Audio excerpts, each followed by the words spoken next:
Welcome inside Lenoff Stadium for 26-6A high school football tonight. It is the Smithson Valley Rangers taking on the Steele Knights. On the Rangers Network, I'm Brain Freeman alongside Jeff Gandy and our entire Rangers Network crew. And Jeff, welcome to the broadcast. Smithson Valley coming off a tough loss against a very good Judson football team last week. Tonight, though, the schedule isn't getting much easier. No, it's not going to get much easier from here on the second half of the district play.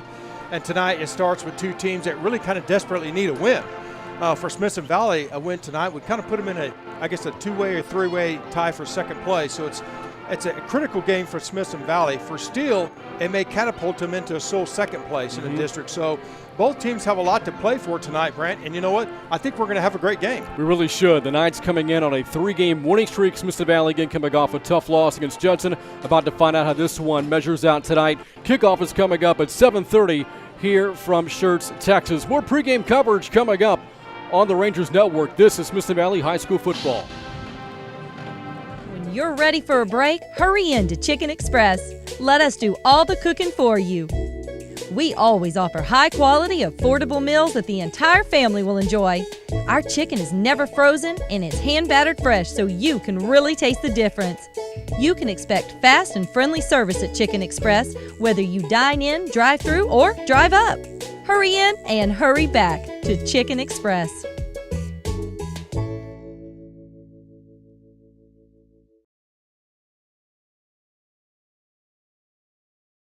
Tonight's broadcast is brought to you by Comal. Comal Independent School District is a fast-growing and innovative district with more than 23,000 students. Families are attracted to Comal ISD because of its family values, neighborhood schools, and safe environments. Come to Comal ISD. And Chicken Express, home of world-famous chicken tenders and legendary Chicken-y sweet tea. Dine in, drive up, or drive through. We'll see you at Chicken Express. And Physicians Premier. Our conveniently located freestanding ERs are fully equipped and expertly staffed so you get the best care closest to home. At Physicians Premier, you'll find faster service, friendly doctors, and a comfortable level like no other. And Texas Regional Bank. Buying or building a home? We have construction and mortgage loans to help. For all your personal or business banking needs, Texas Regional Bank. The people you know. And Texas 46, a home-style hill country restaurant, has been in the Spring Branch community for over 30 years, where the focus is on a Lone Star favorite, slow-cooked barbecue. We can cater or host your next large event, too. Welcome to Texas 46.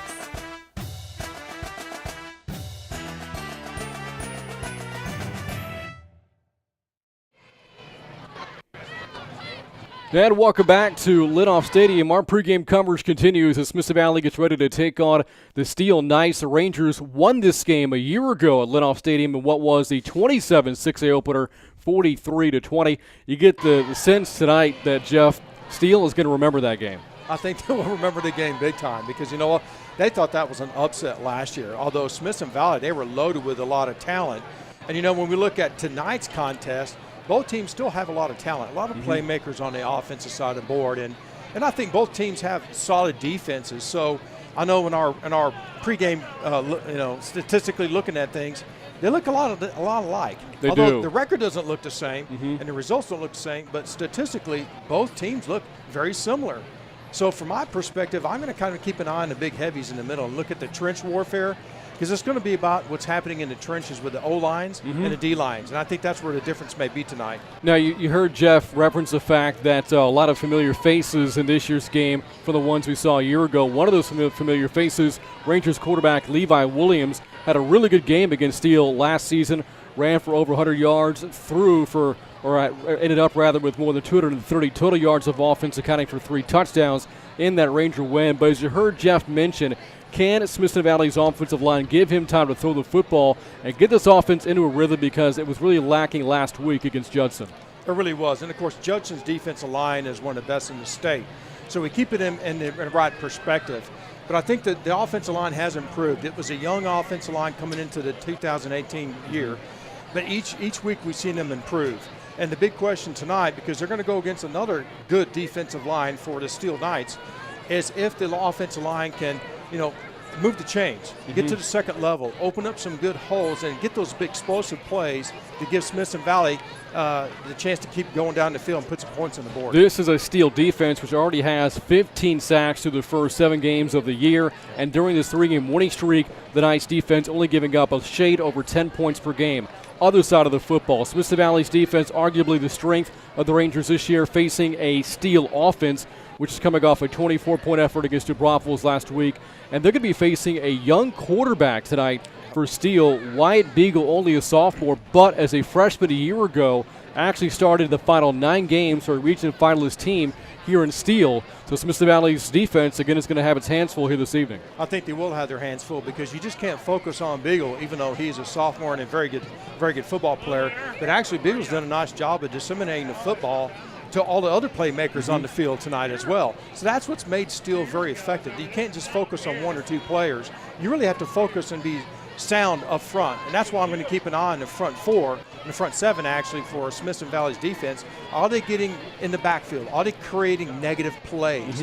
And maybe get a turnover or 2 and convert those over, and then points will be key to tonight's game. That'd be huge because so far this season, the Smithson Valley defense has only forced 2 turnovers through 6 games. You and I said this in the lead up to the broadcast tonight, Jeff. For the Rangers offense, which has been a challenge this year to score in terms of scoring points, they need short fields to work with. They really do. And, I put down on the board here, and I don't mean to I said, give me some nasty. Stealing those words from Greg Popovich last year. And it's true. The defense has played pretty consistent every week, even last week against Judson. But to create that short field is only going to enhance the opportunity for your offense. And I think that the Ranger offense needs that kind of boost to get them in the end zone. Again, it is a big 26-6A clash coming up here from Lenoff Stadium. Kickoff is coming up shortly. Up next, we'll visit with Smithson Valley head coach Larry Hill. This is Smithson Valley High School football on the Rangers Network. Let's go. Hurry up. Get the play in. Okay, here we go.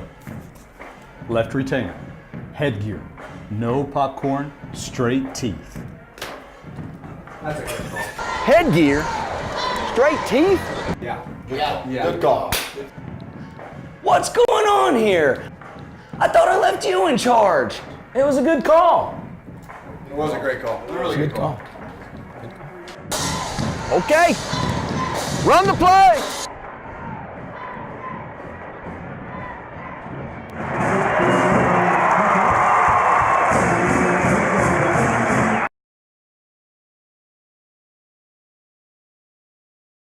Our family at Summer Hill Dental is part of the community, and we've either been Rangers, are Rangers, or soon will be.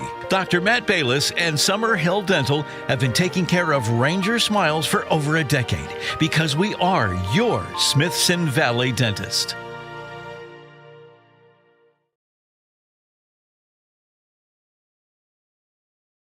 Smithson Valley taking on Steele this Friday at Lenoff Stadium, a red-hot Knights football team. They've won 3 straight games, coming off a win this past Friday over New Braunfels. And, Coach, kind of like we talked about last week with Judson, Steele, a team with a lot of winning tradition, and like the Rockets, a lot of athletes on both sides of the football. Yeah, they're very talented, very well coached, and don't lack for winning tradition, as you just mentioned. And pretty similar in style to their teams in the past that our fans will recognize. They're a run-first team that has great receivers that when you load up to stop the run, they're going to take their shots up the field and have had success doing that. Big, strong, good defensive front, very active secondary players, a couple of highly recruited cornerbacks. So, from a talent standpoint, there's not a whole lot of edge to be gained there. And also similar to what Judson provided in terms of a challenge to your defense last week, a lot of playmakers. You kind of went through Steele's offense earlier. You have Daniel Jackson, a wide receiver, 8 touchdown catches so far this year. Robert Collins, a running back, averaging more than 7 yards per carry. Wyatt Beagle has done a really good job as the quarterback for this offense. How tough is it when you get ready for a team like Steele in which there's no true focal point offensively? Yeah, that always makes it tough, and we've played a number of teams like that. I think you see it more and more in football, people spreading the field and spreading the carries or the touches or the throws out. And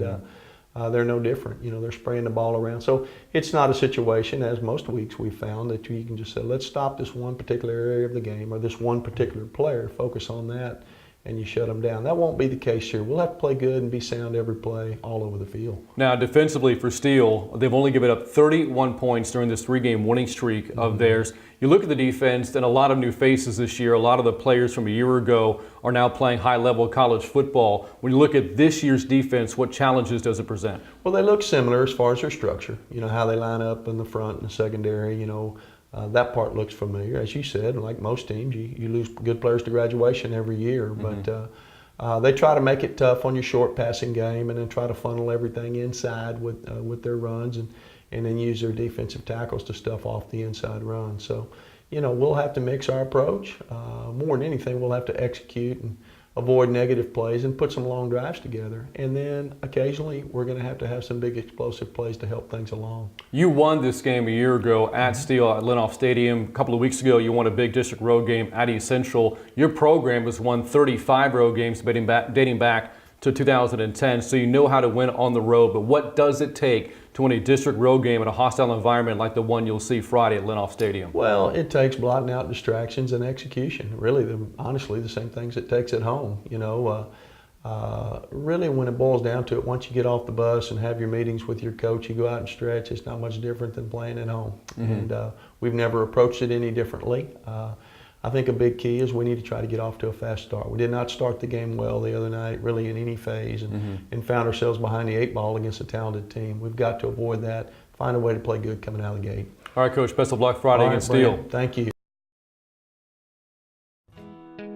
Your life is full of journeys. You're always on the go, dealing with ever-changing challenges. And there's a place where you always feel welcome and safe, a place you call home. But you can't be everywhere at once, or can you? Honeywell Total Connect keeps you connected to your home no matter where you are. Receive push notifications on your iOS device every time motion is captured or someone presses your Skybell video doorbell. You can now see, hear, and speak to your visitors all through the Honeywell Total Connect iOS app. Hello, Becky. Hi, Aunt Susan, I'm here. Sure, I'll open the door for you. You can use your smartphone to disarm the security system and unlock the door for your guests while seeing, hearing, and speaking to your visitor all from one app on a single screen. Honeywell Total Connect helps to increase your home security, keeping you comfortable and always in control. Now you can focus on what truly matters. Enjoy the convenience you've never had before. Honeywell Total Connect grants you peace of mind so you'll never miss anything ever again. Picture the possibilities.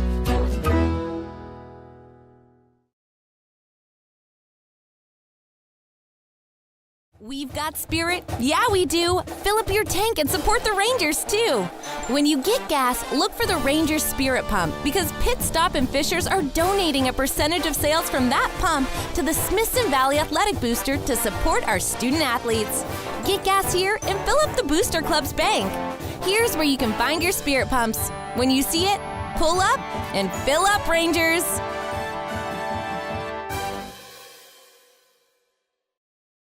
Tonight's broadcast is brought to Comal ISD.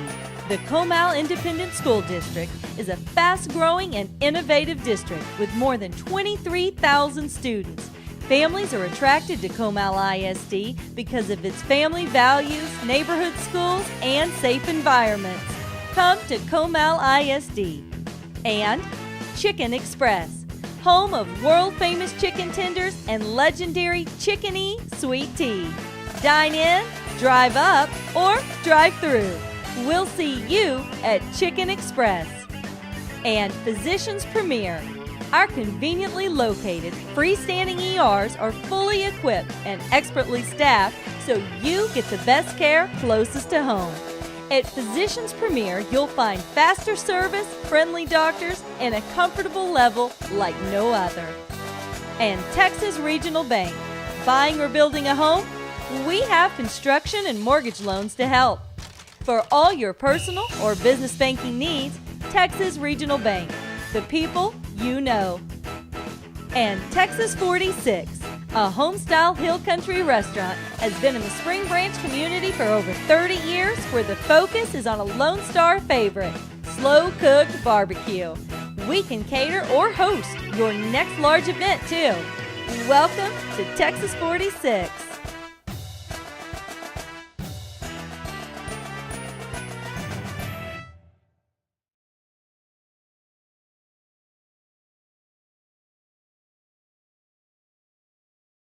Chicken Express is the place for legendary chicken tenders, the freshest sides, and the best sweet tea in Texas, Chicken E Sweet Tea.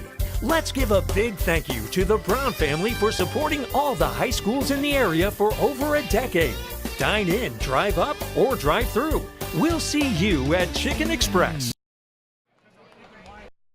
Back inside Lenoff Stadium, about ready for kickoff between Smithson Valley and Steele. Again, the Rangers won this game a year ago, 43-20 here at Lenoff Stadium. An impressive win then for the Rangers, considering this, that up until that game, the Knights had won 41 straight district games. Their previous district loss was against a Johnny Manziel-led Kerrville Tybee team back in 2009, but the Rangers again came in here a year ago and were not intimidated. And, Jeff, I think that's going to be key again here tonight. I think you're right. It's going to be a key that they show up and they play well with some confidence. I think play with some urgency as well, Brant. And, I mean, when your offense is on the field, we need to go down and put some points on the board. You don't wait and play from behind. And I think that's what's happened the last couple of games, and it gets them in trouble.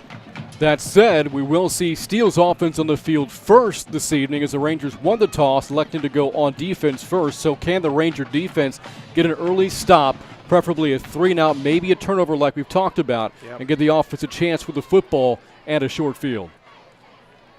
Well, that'd be optimum.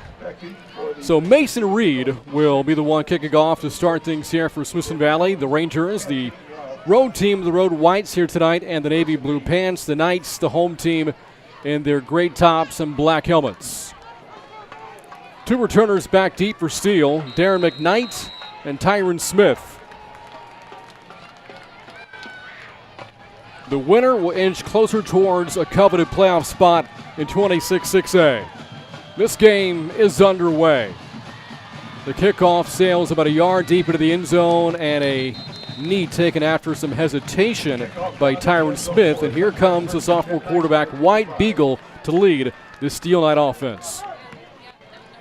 Well, it looks like we're waiting to see whether or not their really star running back, Robert Collins, number 5, if he's going to be playing here tonight. Looking at the backfield, that it appears that Tylee Tyson will get the first reps at running back. So maybe, Jeff, we have our answer. Robert Collins, the team's leading tailback this season, might not be available. May not be available. A great opportunity for Smithson Valley to take advantage of this time. But again, Tyson has some good stats as well. He averaged around 5 yards per carry. Beagle on the quarterback run on first down. The first play of the game nets about 6 yards for Steele to the 31-yard line. Good runner, White Beagle, the sophomore, has close to 200 yards rushing this season. Sets up second down and 4. Well, you're going to see him run because if there's any hesitation, he's going to be able to run with the football. He's got a big offensive line to run behind. It averages around 266 pounds, particularly on the right side where you have Diego de los Sotos and Stanley Mark. Mark, 6'4", 290, a senior returning starter on the offensive line for Steele. On second down and 4, it is a flip to Daniel Jackson, running wide to his left. Jackson is chopped down by Zoe, but does have the first down. Does he? Thought he did initially, but they think they're going to mark him shy by about a half yard. Or no, they will spot the football at the 35-yard line for a Steele first down. Well, it looked like that Corey McElroy had a chance to get Jackson in the backfield, but just couldn't come up with a tackle. It would have been a huge loss, but Jackson, using his speed, got around the end, just enough for a first down. Big-time playmaker Daniel Jackson has scored at least one touchdown in all but one game this season. Team's leading receiver, and will be an FBS football player this time 2 years from now, only a junior. First down for the 35. Beagle on the rollout to his right, throws a dart but incomplete over the hands of Tyron Smith, the senior. Third-year varsity receiver, experienced player for second-year head coach David Sines, brings up second down and 10. Yeah, good play on first down. Just a little bit of a rollout pass trying to hit Smith on the little 5-yard out. Just overthrew him. So now it's second and 10. This an offense averaging more than 27 points per game. During this 3-game winning streak, though, Steele, its offense is putting up nearly 500 yards of offense per game. Scored 24 last week at a win over New Braunfels as Beagle goes under center. Don't see that much in the high school game these days. It is a run across the 40. Tyson to the secondary. And down inside of midfield of the Ranger 46-yard line is Tylee Tyson. First down, Knights. Yeah, that time they went with 11 personnel. Their tight end came in, number 45, Christian Garza. He's an extra blocker there on the line of scrimmage and did a nice job just making a hole there at the time for Tyson. Gain of 18 yards for Tyson. Had a big game earlier this year against Reagan. 11 carries, 78 yards, and a score and a win for Steele in week 2. Beagle again from under center, throwing it back to Smith. He's taking a shot down the field, and the pass incomplete. The Rangers not fooled on that gadget play. Pass intended for the tight end Stephen Adkins. Brings up second down and 10. Yeah, a little razzle-dazzle, trying to catch Smithson Valley, cheated up to the line of scrimmage, so it was a good call. But that time there was just kind of a what do you call it, indirect entangling of the knees or the legs, and the receiver fell down. Incidental contact. Thank you. There you go, Jeff. Yep. Those I words can get you every time, man. I'm so glad I'm working with you tonight. 95 seconds gone by, no score. First possession either team. On second down and 10, here is a run to the right side of the line, 40-yard line, and down to the 39. On the carry there for Steele was Jalen Jones. Jones, a cornerback for Steele, but arguably their most athletic and talented player, a player who's regarded to be a 4-star recruit, getting offers from several P5 programs, and there on second down and 10, picks up 8 to bring up third down and 2. Yeah, there's nothing fancy about the play. Basically, he got the handoff back deep in the backfield, and he saw an opening around the end. There was no force by the defensive end. He was able to pick up 8 yards. Third and 2 for the Ranger 39-yard line. On the option, Beagle will keep it. Beagle lunging for a first down. Able to escape the grasp of a would-be tackler in the backfield, and the Knights have a first down of the Ranger 36. Again, McElroy getting good penetration in the backfield. Had a chance to tackle Beagle in the backfield, just couldn't come up with a play. Now we see Ethan Stokes check in at running back here for Steele as again Beagle lines up under center. Stokes deep in the backfield, takes a handoff, make that Tyson the carry, and Tyson only turns out a couple to the 35-yard line. Stacked up on the far side of the field. That'll bring up second down and 9. Well, I like what they're doing with Beagle going under center, and he's handing the football deep in the backfield to that time to Tyson, and he can just basically pick and see where the crease is going to be. And it's man-on-man blocking up front. So that time, credit the defensive front four, which we talked about in the pregame, is going to have to come up with some negative plays. On the right side of the formation, the right of Beagle, that's Daniel Jackson lined up against Colin Betsy, a big assignment tonight for the Ranger junior cornerback. Betsy with a handoff here on second down and lunging forward Tyson to the 34. That's it. Rangers front seven again playing very well to bring down Tylee Tyson for short yardage, and now third down and 8 to go. Yeah, big third down here. Boy, it'd be nice if you can hold them, and then you're going to have to make a decision either to get 5 yards and try to punt it, push it into the punt it down there and try to pin him down close to the end zone. Now we see C.J. Bledsoe check in the backfield. Bledsoe was the one that relieved Robert Collins in the second half last week after Collins went down with the injury against New Braunfels and carried the ball 12 times for 43 yards. Steele, a long look to the sidelines, and now they'll call for timeout. Their first with nearly 4 minutes gone by in the opening quarter, no score. This Steele Knight drive started back at its own 25-yard line, now at the Ranger 34. And, Jeff, I believe this might be 4-down territory for the Knights right now. You're too far for a field goal from this spot. Right. And a punt, if it goes into the end zone, you're not netting a whole lot of yards there for the defense. So this might be 2 plays to get the first down for Coach Sines. I think you hit the nail on the head, actually, because of the position where the football is in the field, but also the nature of the game itself. There's too much at stake. Might as well try to get up the first down. Go for it. Steele, a 5-2 football team, lost the 26-6A opener in a big way against a very good Judson team, as we know from a week ago. 58-21 Rocket win, but since then the Knights playing very good football, winners of 3 straight. Get Tyson back in. And also in at receiver, Jalen Jones lining up wide to the left of Beagle. 3rd and 8. Rangers bring it a 4-man rush. Beagle on the quarterback draw. Beagle, the sophomore, sliced down short of the yard to gain at the 28-yard line, short by about a yard. But again, I think that was a play for Steele to set up a manageable 4th down attempt, and they're going to keep the offense on the football field. Yeah, and it's a good call, too. It was a quarterback run all the way because Beagle took a couple steps back. Tyson was the lead blocker on it. He ran right off that right-hand side where the two big ends are. So can the Rangers here get a stop on 4th down and give the offense a football in a scoreless game? We're about to find out. Look for the draw again.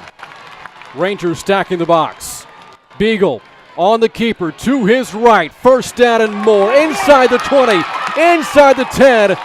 Sidestep Mason Livingston for a 2nd to 4. Livingston brings him down at about the 8-yard line. Goal to go, and a great play design there by Steele. It really was. And right now, this first drive is really all about Wyatt Beagle, the quarterback. I was looking at who had penetration. It looked like Tom Zoig had a chance at him in the backfield, just couldn't come up with a play. And again, you see Stanley Mark there at right tackle, 6'4", 290, tough to get around, and the Rangers unable to shed that block. And now goal to go for Steele inside the 10. Beagle hands off Tyson behind left guard, and the Rangers stack him up. See Colemansberger on the tackle there for Smithson Valley, along with Trey Witcher. Big game last week for Witcher. 8 tackles, couple of sacks against Judson. Going to bring up 2nd and goal. Big play here for the defense. What do you dial up? Do you put pressure on them, or do you just maintain gap integrity? I'm thinking that Steele here is going to try to make 3rd down manageable. Yes. You know, where it's 3rd and 4, 3rd and goal rather, from the 3-yard line. I would expect the Knights to keep it on the ground, and lo and behold, back to throw is Beagle in the flat, a swing pass. It is complete inside the 5, but a good open field tackle made by Livingston. The receiver, Tylee Tyson. It is inside the 5-yard line, though, to bring up 3rd and goal from the 3. 3rd and goal. This is the big play here. And I tell you what, I'd kind of look for the quarterback. Beagle just kind of taking it and use that lead blocker to play a couple plays previous. That worked really well off the right-hand side. We are already halfway past the first quarter, more than halfway through the opening quarter. Yeah. This is the kind of play this is the game they want to play. Here we go. 3rd and goal from the 3. Motion from Tyson. There you go. Flags fly. Illegal motion going to be the call here against Steele. The Rangers do get the stop at the 1-yard line. I would imagine Smithson Valley will accept this penalty and make them replay 3rd down here, as opposed to Steele lining up for 4th and goal inside the 2. Well, they tried to draw the defense by that motion across the formation. It didn't fool them. That Beagle did not have a whole lot of room to run. That was a good job by the entire defensive line for Smithson Valley. No, the flag, I beg your pardon, is against the Rangers for offsides. And so Steele will accept that penalty to keep the down. Yeah. And now it's 3rd and goal. It's still inside the 2, half the distance there. You don't gain a whole lot of yardage, but you get the down back. Exactly. And here we go. 5:30 to go, first quarter. Opening possession, either team, no score. Steele, though, 2 yards away empty backfield from changing that. Look for the quarterback power. High snap to Beagle. Gathers it in. Lunging forward, 2nd effort. Beagle has got it. Touchdown, Steele. Well, it looked like he barely made that, Brent. Zoe did a nice job coming up and laying the wood to him, but Beagle's a bigger kid than Zoe, and he's able to fall forward into the end zone. Steele's offense stays out there for a moment for the point after, and now they'll send in the kicking unit. Looking for a 7-0 lead, a 75-yard drive for Steele in 6 minutes and 44 seconds. Wyatt Beagle, his 4th rushing touchdown of the year. And the PAT is up. That kick is no good. Sails wide to the left off the foot of Zachary Simmons. And the Knights' lead remains 6-0. 5:16 left, first quarter. This is Smithson Valley football on the Rangers Network. It's game day, and Sage Capital Bank is ready for Ranger football. We're right down the road from Ranger Stadium and Smithson Valley proud. Get your guns up and go Rangers!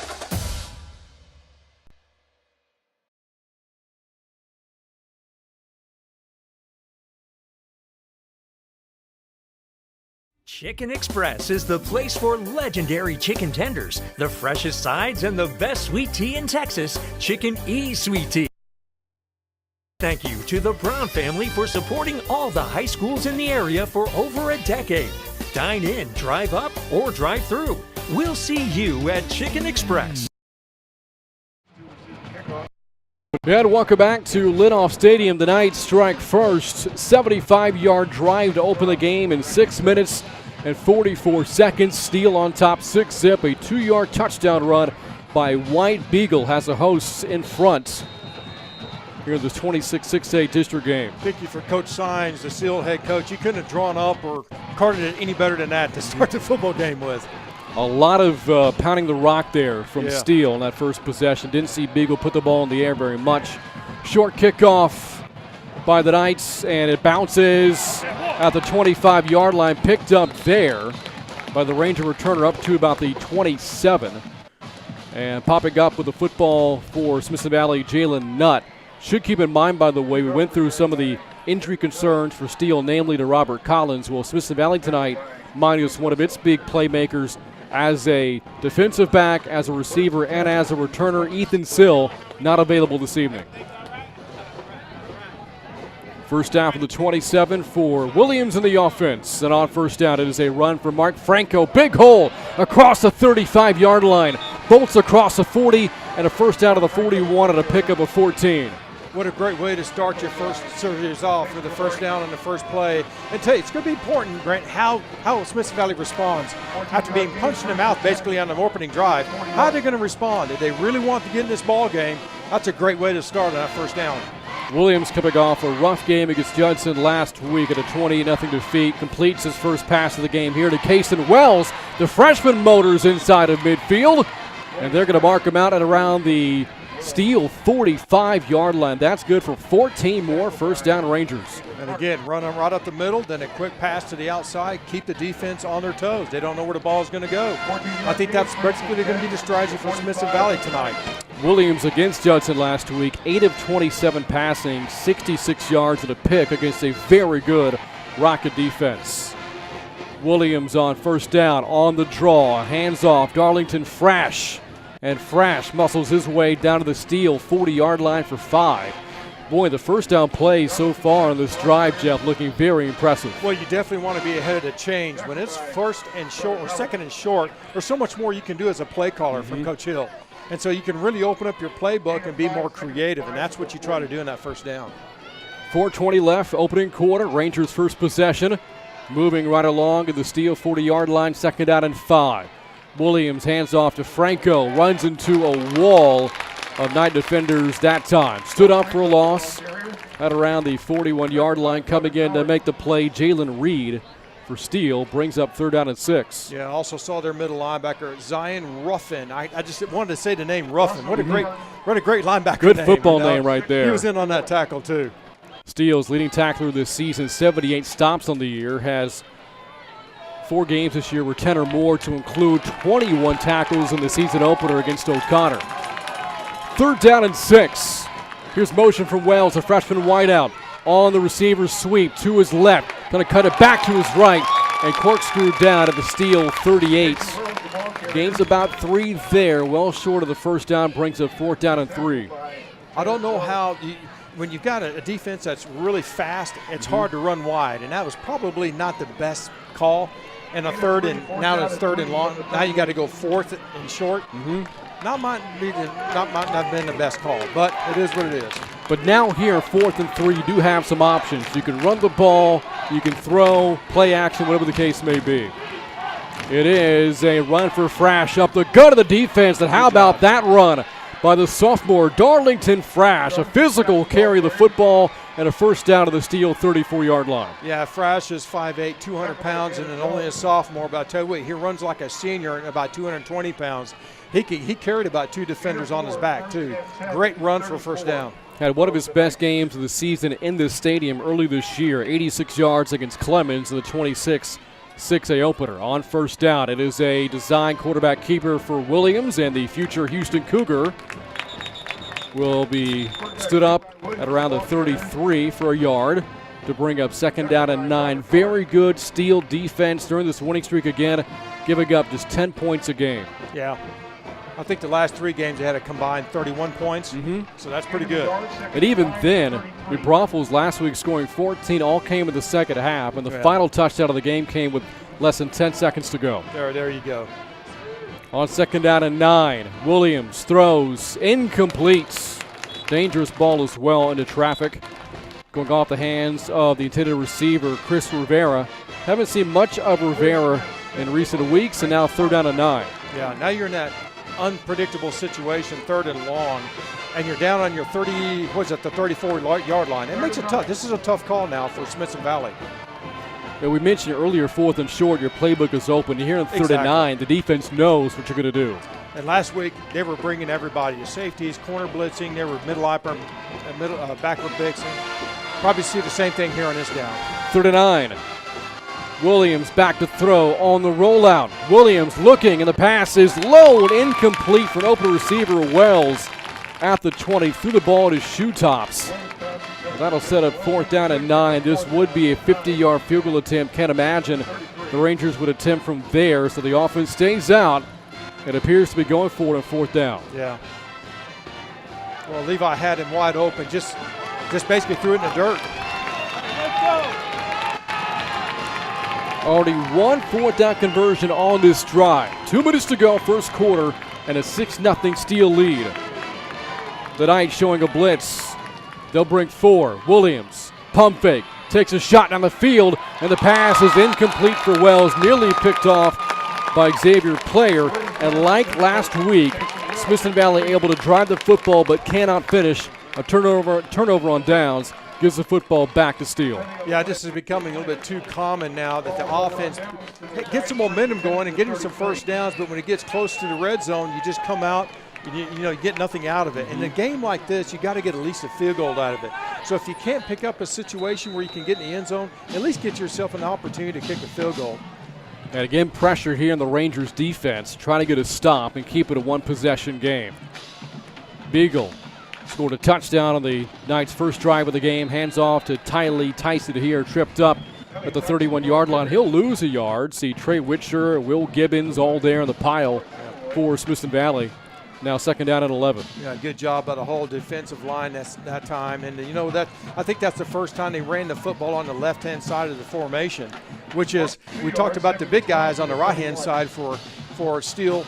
Now they ran to the left side, but they didn't have any success. Ranger run defense had a tough time getting stops last week. Here's Beagle off the play fake. He's pressured, and Beagle goes down. He will gain yardage, maybe a single yard to the 33-yard line to bring up 3rd down at about 10 to go with 1:09 left in the opening quarter. Back to the Ranger defense. Judson last week ran for 265 yards, but again, a lot of talent for Judson. Offensive line, skilled players. Sincere McCormick looked really good last week. I think for Smithson Valley to win tonight, the Rangers got to have just a stout performance by their defense. So far, they've done pretty good. 3rd and 10. Beagle motions Tyson out of the backfield. Pressured by Witcher. Flag flies. Pass is incomplete at the 40-yard line. This should be a hold against Steele. The Rangers defense will come up with a 3-and-out stop and force a punt by Steele. Well, that's very fortunate because there's a wheel route by, I believe it was Tyson, coming out of the backfield, and not a Ranger defender was close to him. But because of the great pressure that time, Beagle had nowhere to really get a good throw off. The initial signal was the Rangers accept the penalty. Don't want that because it would bring up 4th down. And then Coach Hill does confirm he has declined it. Yeah. Now it's 4th down. Well, you hold your breath there for a moment. Yep. Yeah. There's a potential, sure, of making Steele punt the ball from further back, but also the risk of the Knights converting on 3rd down and 20. Exactly. And they're a team of explosive plays. They can do it. Mason Livingston back to return this punt.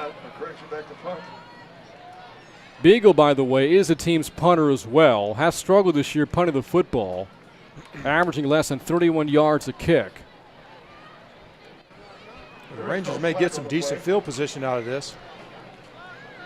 Any kind of return would be perfect at this time in the game to get a good return and get good field position.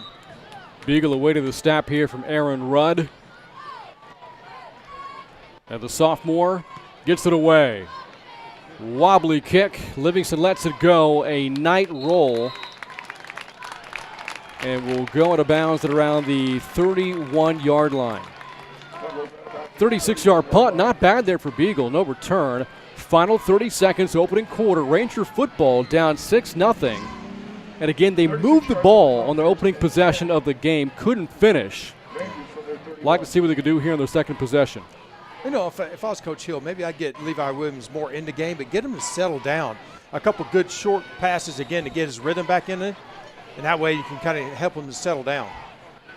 On the first down play, Williams on the keeper. Starts to his right, comes back to his left across the 40-yard line. Levi Williams darts across the 40 to the 41 for 10 yards. Another good first down play for the Ranger offense. Yeah, design quarterback, draw, and he just basically he finds his opening gap. And the big 6'5", 215-pound senior commit to the University of Houston. He does a nice job running the football. You know, he's kind of known for his throwing, but not a bad runner. Final 10 seconds, first quarter. Let's see if the Rangers get off another play. They will. It is a run for Franco. Nice burst across the 45-yard line. Mark Franco picks up about 5. Make it 6 yards on the final play of the first quarter. So 12 minutes in the book. Steele holds a 6-0 lead. Back with more Smithson Valley football on the Rangers Network. Let's go. Hurry up. Get the play in. Okay, here we go. Left retainer, headgear, no popcorn, straight teeth. That's a good call. Headgear? Straight teeth? Yeah. Good call. What's going on here? I thought I left you in charge. It was a good call. It was a great call. It was a really good call. Okay. Run the play.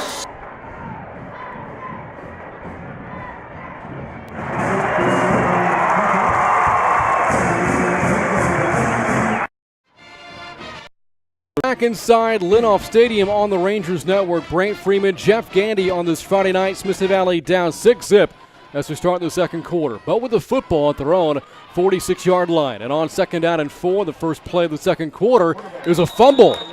At midfield, the Knights say they've got it. And it's Steele football on the Ranger turnover. Man, that's very unfortunate. Levi Williams is really trying to get more extra yardage on it, but they're grabbing at the football. That's where you got to keep it high and tight, Brant. And make sure when you go down, no one's got their hand in there. During this winning streak, 3 games in a row now for Steele, the defense has forced 6 turnovers. That is with 12 forced this season for the Rangers. Only the 6th turnover given up this year, but the Ranger defense hasn't forced enough of their own. They've only forced 2 through their first 6 games. Exactly. This would be the right and proper time to get one of those other forced turnovers right now. And again, now, we talked about those negative plays. And now this is a short field for Steele. The Ranger 48. Beagle hands off to Tyson to his right. He is slammed down at around the 45-yard line by Trey Moore. Good-looking sophomore for Smithson Valley. 6 feet, 215. Second down and 7 to go. Well, he did a nice job just basically playing off the block and coming back in the flow to make the tackle that time on Tyson. And only for about a couple of yards. Great job. Saw Smithson Valley's defense force a 3-and-out the last time out there. Beagle on second down throws, completes. Short of the 40-yard line of the 41 is Daniel Jackson again. Big-time threat for Steele. Has Division I offers at North Texas, Incarnate Word, and Bowling Green. And that catch sets up 3rd down and 3 to go. Yeah, 3rd down and manageable, but I'm going to keep an eye on that matchup between Daniel Jackson, 6'3", versus Jalen Nutt, who's only 5'10", the corner for Smithson Valley covering him. A little bit of a mismatch there, Brant. Huh? And playing soft coverage, too, on the short side of the field. It is a run for Beagle, trips for a moment, but able to lunge forward. And I think enough of the first down of the 38-yard line. Yes, Beagle moves the chains again from the Knights. Well, I thought that Jackson Sidney was going to come up and make the hit behind moving the chains, and he just didn't make a good enough tackle. And that way, Beagle was going to fall forward, and get the first down. Yeah, you see Jackson Sidney playing at free safety tonight, when the number 32 in place of the injured Ethan Sill out for tonight's game. Screenplay on first down here from the 38-yard line, and the whistle blows. The Rangers ribbing for the football. They say they've got it. The officials, though, I believe, are whistling to play dead on the catch and run by Tyron Smith. Well, if the ball hit the turf and the whistle is not blown, the play's still active. And again, he was trying to make some extra yards too. Everyone's grabbing at the football. If it comes loose, it's a live ball. They do rule him down. It is a gain of 8 there for Smith. And now 2nd and 2 from the Ranger 30. 2 minutes gone by, second quarter. A 6-0 Steele lead. Here is a big hole up the middle for Tylee Tyson. And I believe turns out another first down pickup to the 28-yard line. Spot of the football, though maybe he is just short. I think they gave it to him. He's got it. Yeah. Well, again, giving it to Tyson, running against the right side of the offensive line between Stanley Mark and Diego de Los Santos, the two biggest linemen on the Steele offensive line. And I guess I would too. If you need to pick up a couple of yards, run behind those two big guys. There's also Peter Saleh, the left guard, 6'2", 295, all-district a year ago for Steele. As Beagle lines up under center, first out for the 28. It is a run for Tyson to his right, sheds one tackle, cutting it back up the middle. Sent down to the turf by Witcher at the 22. Steele here staying ahead of the chains on this drive. That's good for 6. He'll bring up 2nd down and 4. Approaching 9 minutes to go in the second. Steele leading 6-0. Again, Tom Zoig, the middle linebacker, 35, did a great job scraping up in the hole. He just couldn't make the tackle and finish the play for a loss. On 2nd down, Beagle with the give to Tyson again, tripped up with the backfield. And we see Witcher, the closest defender again to make the play. Back to the 22-yard line, no gain for the Knights, now 3rd down and 4. Yeah, they keep running to the right-hand side, Brent, but I tell you, that time Trey Moore, the defensive end, number 99, 6 foot 225, did a great job getting penetration up and kind of squeezed that hole down that actually Tyson lost his fat balance and stumbled forward. Steele has been dominant in district games over the past 71 games played in district. Going back to 2007, Steele 65-6. One of those losses to Smithson Valley. On 3rd down, it is a reverse running to his left. Smith is dragged down. No gain. Tackle by Cullen Betsy. There is a penalty marker back at the 34-yard line, and we'll check the flag. I hope he didn't get any of the face mask because that looked like right there where Betsy made the tackle. No. It's a false start against Steele, or illegal formation, I beg your pardon. The Rangers have a decision to make here. If they decline the penalties, 4th and 4, if they accept, it would make it about 3rd down and 9. I'd take it back in this situation. It appears that Coach Hill is accepting the result of the play, and so this is 4th down and about 7 to go. They lost 3 yards in the play there. I think it's still 3rd down. It says. Well, it was 3rd and 4. If that was the 5-yard penalty, which it should have been, the ball would be put back further. But yes, they just changed it. There you go. So 4th down and about 6 to go. Knights going for it. Beagle, the sophomore, throws, incomplete. Threw it behind the receiver, Daniel Jackson, and the Ranger defense has a turnover on downs. Now that's changing the momentum. Huge series for the defense, for the Rangers, coming up and stopping them from getting a first down here. It's critical time. You've got plenty of time now in the second quarter. Your offense can get some rhythm back to it and get down the field and get some points on the board. This would be primo, but before the end of the half. 7:49 to go, second quarter, 6-0 to Steele lead, but the Rangers maybe playing with some momentum now, following the turnover on downs by the defense. Williams on first down for the 24. It is a run for Frash, picking his way through the Steele defense. Darlington Frash will finally go down at about the 28-yard line for 4 to bring up 2nd down and 6. Looks like Frash is getting most of the touches out of the backfield so far this first half, and he's done a nice job. We hadn't seen Jacob Fortan, number 3. He's been running with the football a lot the last few games, but I've not seen him in the game so far. On 2nd down and 6. Now Fortone does line up there on a wing to the right on the keeper. Williams putting his head down, spinning his way across the 35 with a first down to the Smithson Valley 36-yard line. Gain of 8 for the senior quarterback. Yeah, gutsy run too that time. He's just running off that left-hand side. And between Devin Smith and Masa Goomba and Logan Smith. And I'm tell you what, he got just enough for the first down, but you're 6'5", you fall forward. That's a couple feet right there. Couple of yards at least. Veteran quarterback Levi Williams, this is 19th career start, has nearly 4,000 yards of total offense in his time as a Ranger. On first down for the 36, Williams hands off, Franco up the middle. Franco explodes across the 40-yard line. One tackle away from taking it to the house. Is dragged down to the Steele 47. A touchdown-saving tackle made by Chase Cromartie. First down, Smithson Valley. Nice trap block that time on Broderick Howard, the defensive tackle. That really opened it up, Brent. That was a great executed play.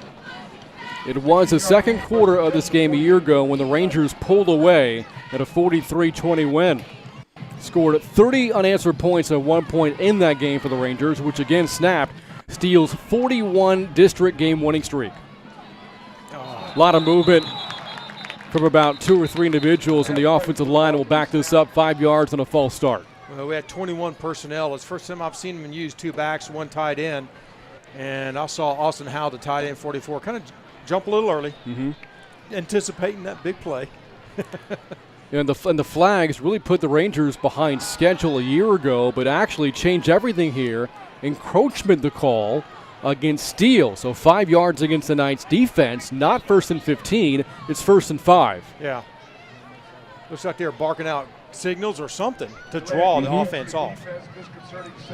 And of course, Coach Sines did not agree with that, obviously, and the coaching staff here on our sideline. It is second year manning the sidelines here at Steele. Took over for Scott Linoff, now the AD.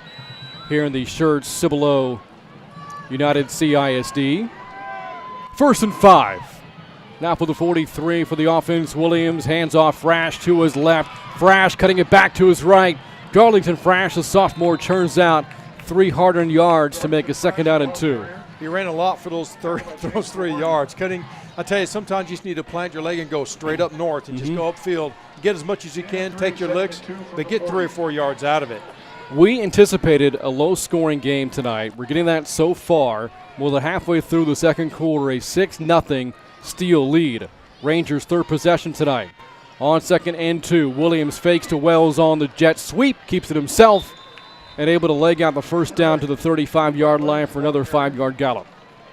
Well, that's a good call because the play was set up with other motion going across the formation that it loosens those outside linebackers out a little bit. And the design plays for basically Levi Williams to take 1 step back and hit the hole. So it's a nice job. First down for the Steele 35. Williams off the play fake, completes to Wells, breaks a tackle, turns upfield, inside the 20, cutting it back inside, down inside the 5 to the 4-yard line, gain of 31 for Cason Wells. Great pass catch execution and a great block by Jeremy Gearlian out there on the outside that sprung Wells around the end. Almost had it in pay dirt, but that was a great-looking play. 32, 1st and goal from the 3. One of the bigger plays of the year for the freshman Cason Wells, impressive-looking young player for the Rangers offense. Now goal to go inside the 5, officially at the 3. Williams hands off to Frash, up the middle, tripped up. Good defensive pursuit by Cromartie for the Knights, dropping Frash for a loss back at the 4-yard line, 2nd and goal. Yeah, down here in the red zone, particularly down in goal line, those safeties are going to be up there really tight. Cromartie is one of their leading tacklers with 61 tackles. He averages 9 per game, already at 1 tackle for a loss. So he's always in the mix. And we saw last week when the field compressed, the Rangers struggled offensively. Absolutely. Yep. 2nd and goal for the 4. Frash, the motion man. Hand off to him. Turns a corner, but runs out of room. Lassoed out of bounds for no gain of the 4-yard line. On the tackle there was Warren Carter for Steele, and now 3rd down and goal. Yeah. The Steele's defense, they're really fast. You can't go wide on them, particularly down here on the goal line where you have less real estate to work with. So the play calling gets really tough, to your point. And this is where they've been struggling all year. I would think maybe an RPO play here for Williams. A run-pass option, give the quarterback options here on 3rd and goal for the 4. Williams on the rollout. Williams still running, throws, end zone. It is incomplete. In the back of the end zone looking for the tight end, Austin Howe brings up 4th and goal, and the Rangers send out the the field goal unit. Yeah, I'm not so sure about that rollout. Again, going Levi Williams to his left when he's right-handed, having to throw across his body. To your point, give him where he can roll out to the right, where he can plant his leg and go run if he needs to. So this is Mason Reed looking to cut Steele's lead in half. From 21 yards away. Kick is up by Reed. It is good, and the Rangers are on the board. 3:36 to go. Here in the second quarter, it is Steele 6, Smithson Valley 3. This is Smithson Valley football on the Rangers Network. With GVTC Connect Home, I can get 24-hour-a-day security monitoring and even get alerts on my phone while I'm on the field at practice. I can lock and unlock my doors, arm and disarm the system remotely, and even see who's on my front porch right here on my smartphone. Coach, wipe your feet.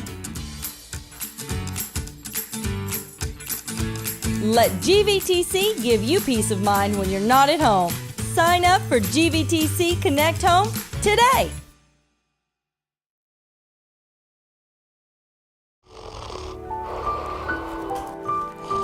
Principal Wall, do I need to make an appointment with you at Solutions so you can get a better night's sleep? Yes. Yes. Yes. Dr. Bayless and Snoring Solutions can help you get a good night's sleep without the use of CPAP machines or surgery. Visit Snoring Solutions today.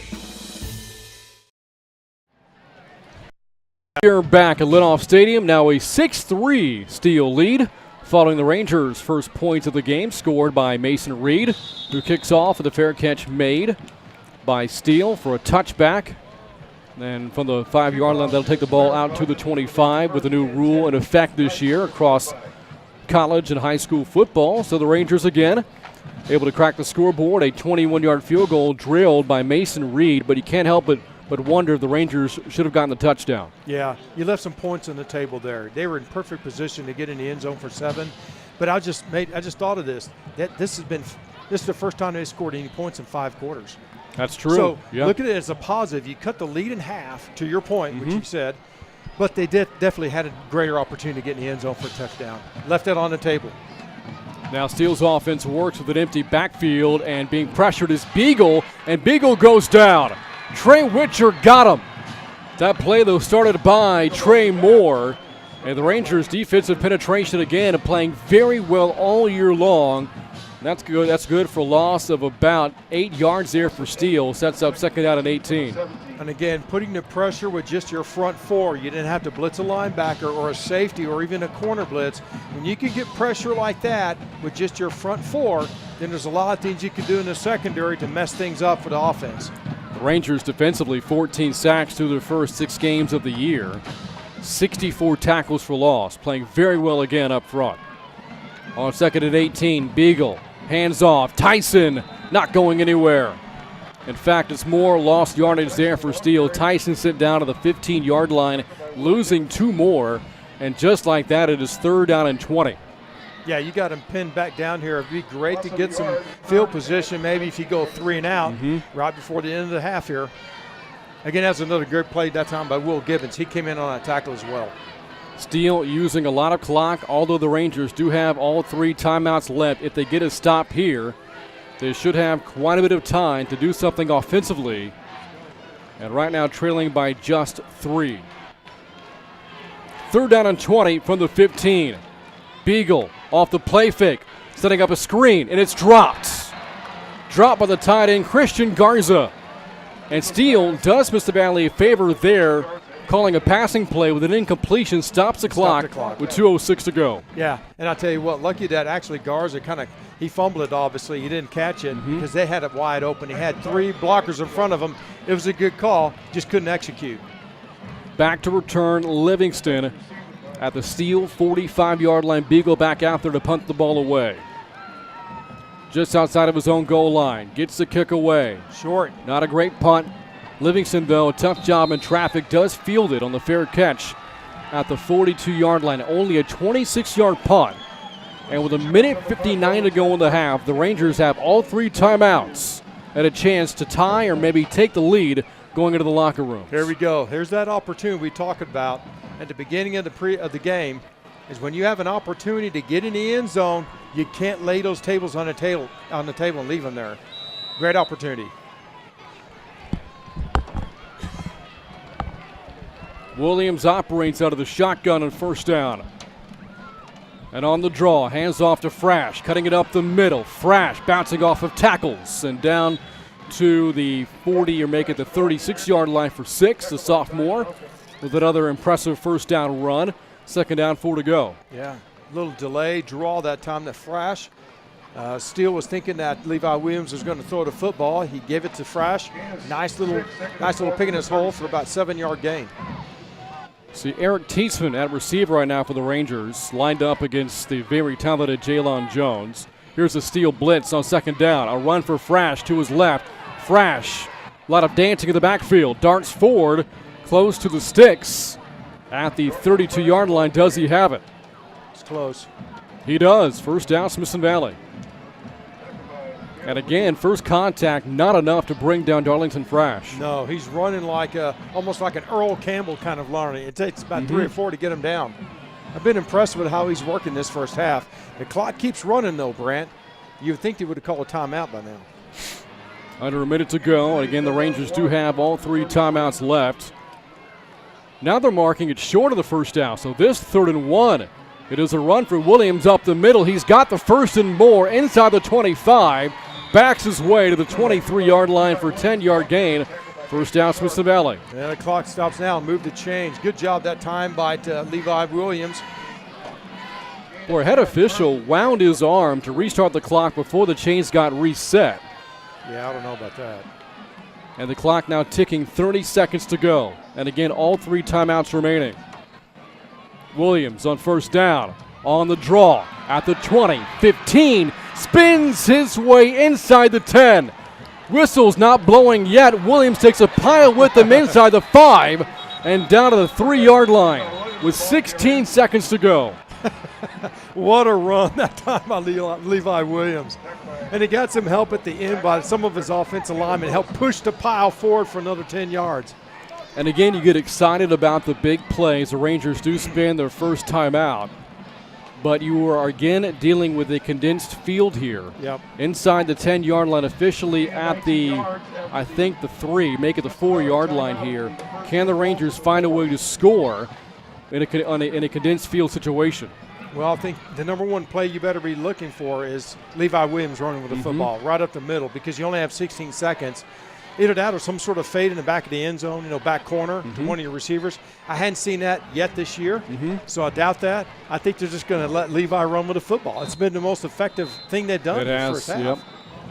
Levi, a few weeks removed from a 200-yard day against Canyon, the first 200-yard rusher for Smithson Valley since Lawrence Madison ran for over 200 in a playoff win over San Antonio McCollum back in 2011. And you pulled that right out of your head. Let me tell you, you didn't even look at notes to say that. I just remembered writing that note down when we did the Canyon game. Here we go, goal to go from the 4. 16 seconds left. Williams, hands off, Frash up the middle. Frash crawling down to the 1. With 11 seconds left, the Rangers spin their second timeout. Little delay draw again, that time to Frash. He almost got it in. That's good blocking up front, though, Brent. I mean, Devin Smith, the center, 6'4", 240, did a nice job getting up on the second level. That makes a huge difference if you're trying to run the football. Seeing a lot of patient running, too, not just from Williams and Frash, but everybody that's carried the ball tonight, is that they're not taking the ball and immediately going north-south. They're waiting for the hole to open up, the 1-1,000, and then going. Exactly. Let the hole develop. Let your lineman get to the position. Then you get that crease. Now, it'll close quick, but then you're in position to be able to hit it when it's open. Don't see a whole lot of snaps for Williams under center, but I'm curious if the Rangers might try that here.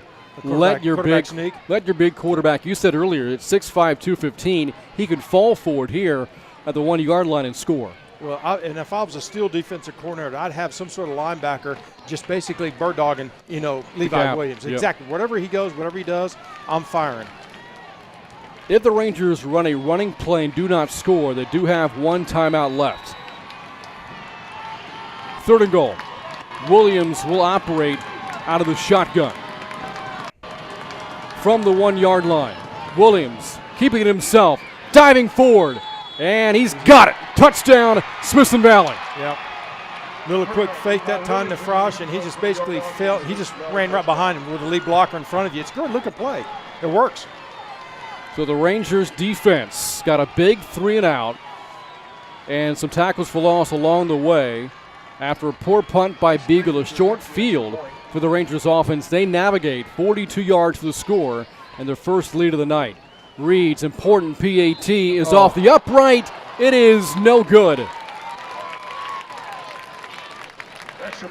So instead of a 4-point lead before the break, the Rangers on top still 9-6. Both teams tonight have missed important PATs. I don't see, Reed's had some issues this year, but I don't know what's going on. I didn't see the snap look good. The hold looked good. I think he just might have looked up a little too soon. Whenever you hit that left upright, it means you're looking up on a right-footed kicker, excuse me. 11th career point after touchdown miss for Mason Reed. And now 6 seconds to go in the half. Barring a miraculous play by Steele, the Rangers will lead by 3 going to the locker rooms. To keep this in mind as well, they will get the football to start the third quarter. So Smithson Valley not a ton of snaps this season with the lead outside of their 2 wins over East Central and Canyon. They have a chance to take the football field early second half, coming out of the locker rooms and play with that lead here against Steele. And with momentum into the second quarter, you're putting it in ball in the end zone. You got that momentum getting the football first to the second half. To your point, that's where you want to be. And a quick moving half, by the way, as well. Only 52 minutes of real time have gone by since the game kicked off. Here is the kickoff by the Rangers, and it's fielded at the 32-yard line and down right there by Xavier Player with 5 seconds to go. Well, either you can take a knee and go into halftime, or you can go for it. If I'm Steele here, I'm kneeling on the football and taking the 3-point deficit. Don't want to see anything crazy happen, a strip sack, fumble, pick six, whatever the case may be. Well, I'm just looking at Daniel Jackson. He's got such a height advantage, and he is a gamer. And you got him split down here wide. Steele not lining up for a kneel down. No. And here we go. Beagle off the play fake, taking that shot for Jackson. Jackson over the top, beats the coverage inside the 20, dragged down at the 15-yard line, but the Knights run out of time. And there are no flags in the field. With the Rangers there, maybe dodged a bullet as Jackson beat the man-to-man coverage over the top. A big play, but does not yield points for Steele. Yeah, actually, they were in a zone. The safety didn't make it over in time. It was well thrown by that time by Beagle, and Jackson made a nice catch, but it's a good-looking play, but it means nothing when you had 4 seconds left on the clock. And we have hit halftime here from Linoff Stadium. What a defensive battle we've got so far. At the end of 2 quarters, it's Smithson Valley 9, Steele 6. Halftime coverage coming up. This is Smithson Valley football on the Rangers Network. Tonight's broadcast is brought to you by Comal ISD. The Comal Independent School District is a fast-growing and innovative district with more than 23,000 students. Families are attracted to Comal ISD because of its family values, neighborhood schools, and safe environments. Come to Comal ISD. And Chicken Express, home of world-famous chicken tenders and legendary Chicken-y sweet tea. Dine in, drive up, or drive through. We'll see you at Chicken Express. And Physicians Premier. Our conveniently located freestanding ERs are fully equipped and expertly staffed so you get the best care closest to home. At Physicians Premier, you'll find faster service, friendly level like no other. And Texas Regional Bank. Buying or building a home? We have construction and mortgage loans to help. For all your personal or business banking needs, Texas Regional Bank. The people you know. And Texas 46, a home-style hill country restaurant, has been in the Spring Branch community for over 30 years, where the focus is on a Lone Star favorite, slow-cooked barbecue. We can cater or host your next large event, too. Welcome to Texas 46.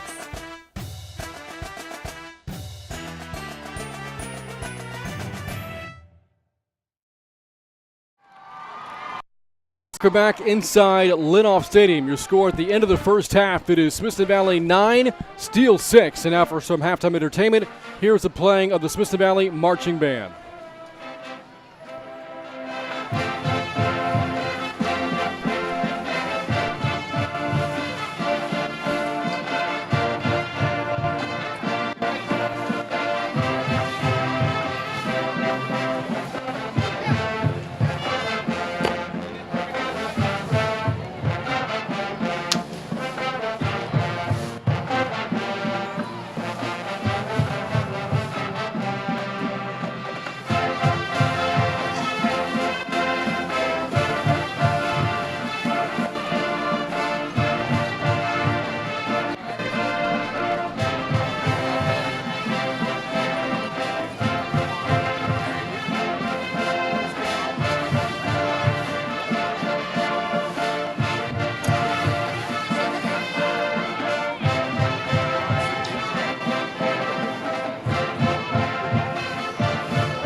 Vice President Addie Court, Social Officers Haley Palumbo, Kendall Schumann, and Ashley Reed, and Chaplain Taylor Bella.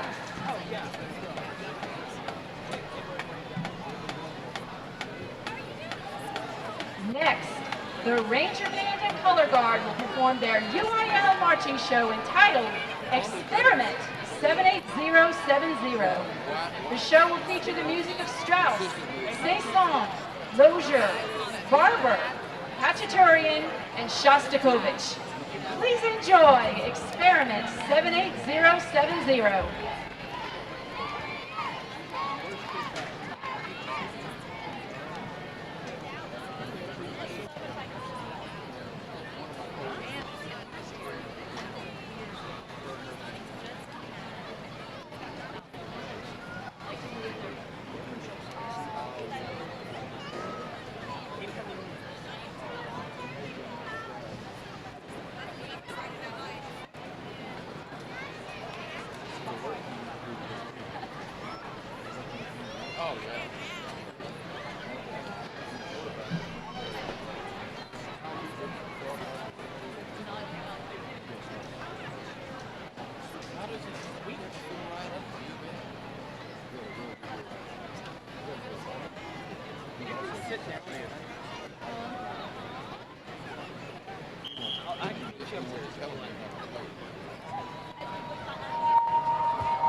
enjoyed tonight's performance, and we would like to wish the Steele Band and their staff the best of luck this season. We'll see you next week as the Rangers take on the Raptors at San Marcos High School. And that again, the playing of the Smithson Valley Marching Band. Your score at the half, that is Smithson Valley 9, Steele 6. More halftime coverage coming up. This is Smithson Valley High School football on the Rangers Network. Come on in. Hey, Coach. I'm here to try out for the Rangers mascot. I mean, what's better than the guy who Smithson Valley was named after? Don't you mean Benjamin Smithson? You're Benjamin Franklin. Smithson? Oh, that makes sense.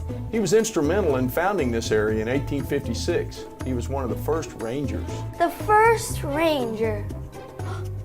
What position did he play for you, Coach? He was a Texas Ranger, a Western lawman. I get it now. I like where this is headed. Be right back. Hey, Coach, how about another perfectly executed shameless plug while I'm gone? If you need video production work, there's no finer organization than WIC Productions. It's who we trust for Rangers Network and game night scoreboard production at Ranger Stadium. Well... Oh, you nailed it! Rangers we will be! WIC Productions. Watching a video is just better than reading stuff.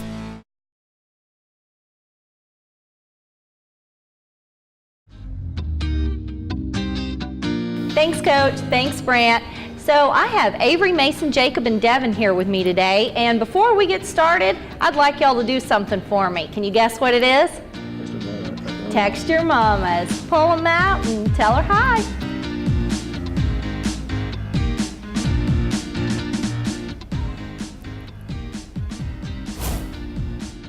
So Avery, if you had to choose between never being able to shower again or wearing wet clothes every day, which would you choose?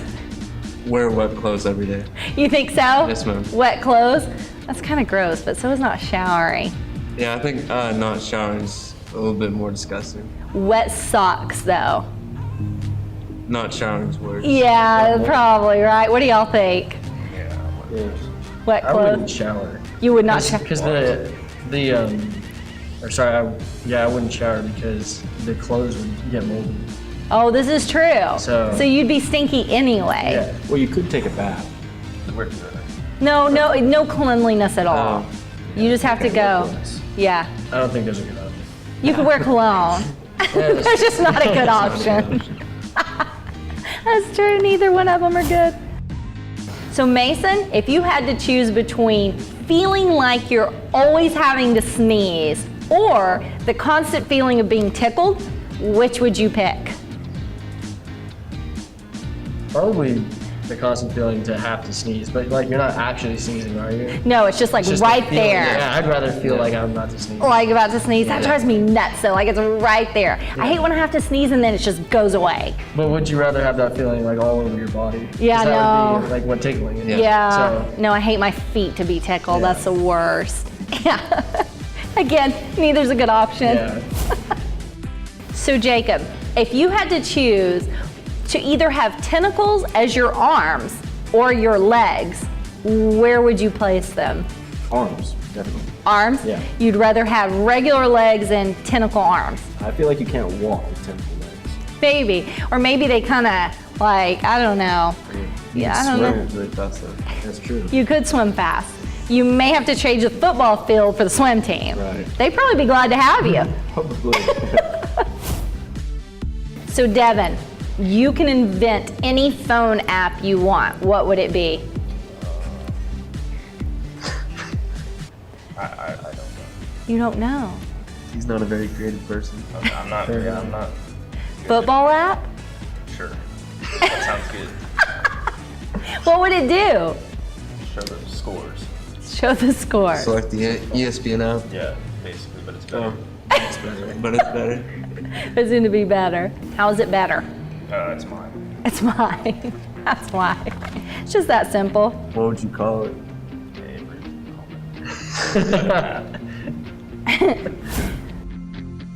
Devin, if you could make any new law, what law would you make? No homework. No homework. Do you think that maybe you wouldn't learn enough if you didn't have any homework? No, you'd be okay? Maybe your teachers will listen to this and not give you homework your senior year. You think? I doubt it. So So I have a joke for y'all. Why did the football decide to quit the team? Wow.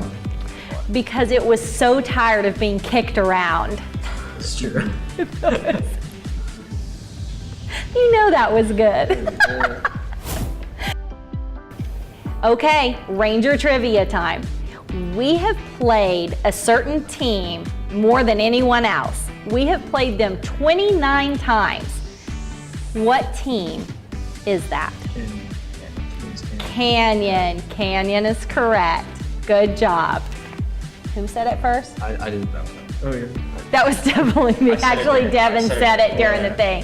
All right, I have 2 winners today. So Devin and Avery, you both get an autographed football from Coach Larry Hill. Yes. Oh, Larry's son. Yeah, good old Larry Bear. So Cinderella, dressed in yellow, went upstairs to kiss a fella. Made a mistake, kissed a snake. How many doctors did it take? And then y'all start counting.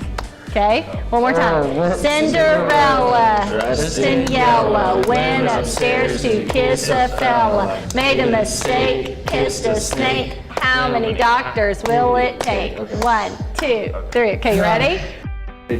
Cinderella, dressed in yellow, went upstairs to kiss a fella. Kissed a snake. How many doctors will it take? 1, 2, 3, 4, 5, 6, 7. So Jacob, I hear that you see Dr. Ferris. Yes. And how exactly is he treating you? Well, he's working on the upper part right now. It's a little messed up. Really? I hardly notice. Yeah, it's a little bit. Maybe 2 months. Maybe a few months. So Devin, who do you see for your teeth? Dr. Kerr.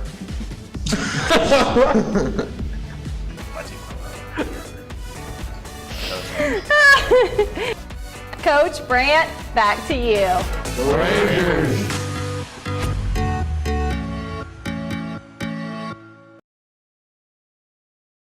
Tonight's broadcast is brought to you by Comal ISD. The Comal Independent School District is a fast-growing and innovative district with more than 23,000 students. Families are attracted to Comal ISD because of its family values, neighborhood schools, and safe environments. Come to Comal ISD. And Chicken Express, home of world-famous chicken tenders and legendary Chicken E sweet tea. Dine in, drive up, or drive through. We'll see you at Chicken Express. And Physicians Premier. Our conveniently located freestanding ERs are fully equipped and expertly staffed so you get the best care closest to home. At Physicians Premier, you'll find faster service, friendly doctors, and a comfortable level like no other. And Texas Regional Bank. Buying or building a home? We have construction and mortgage loans to help. For all your personal or business banking needs, Texas Regional Bank. The people you know. And Texas 46, a home-style hill country restaurant, has been in the Spring Branch community for over 30 years where the focus is on a Lone Star favorite, slow-cooked barbecue. We can cater or host your next large event, too. Welcome to Texas 46.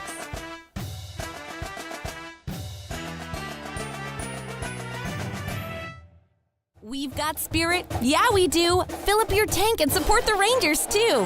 When you get gas, look for the Rangers Spirit Pump because Pit Stop and Fishers are donating a percentage of sales from that pump to the Smithson Valley Athletic Booster to support our student athletes.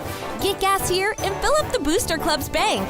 Here's where you can find your Spirit Pumps. When you see it, pull up and fill up, Rangers.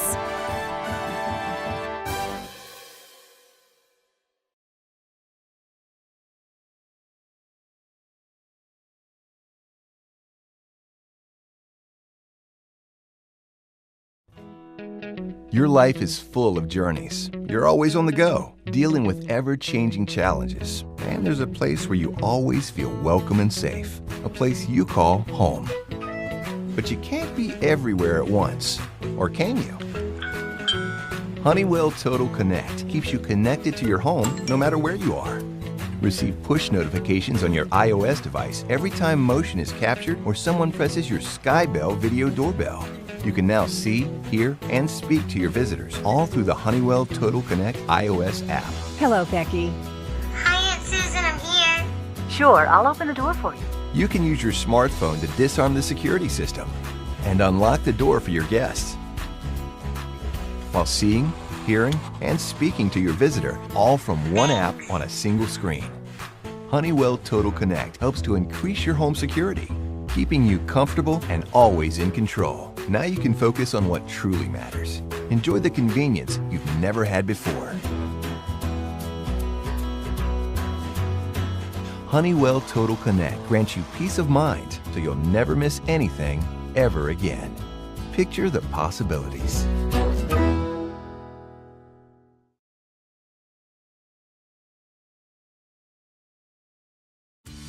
With GVTC Connect Home, I can get 24-hour-a-day security monitoring and even get alerts on my phone while I'm on the field at practice.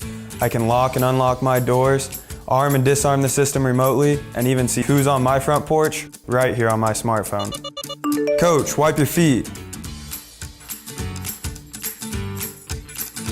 Let GVTC give you peace of mind when you're not at home. Sign up for GVTC Connect Home today.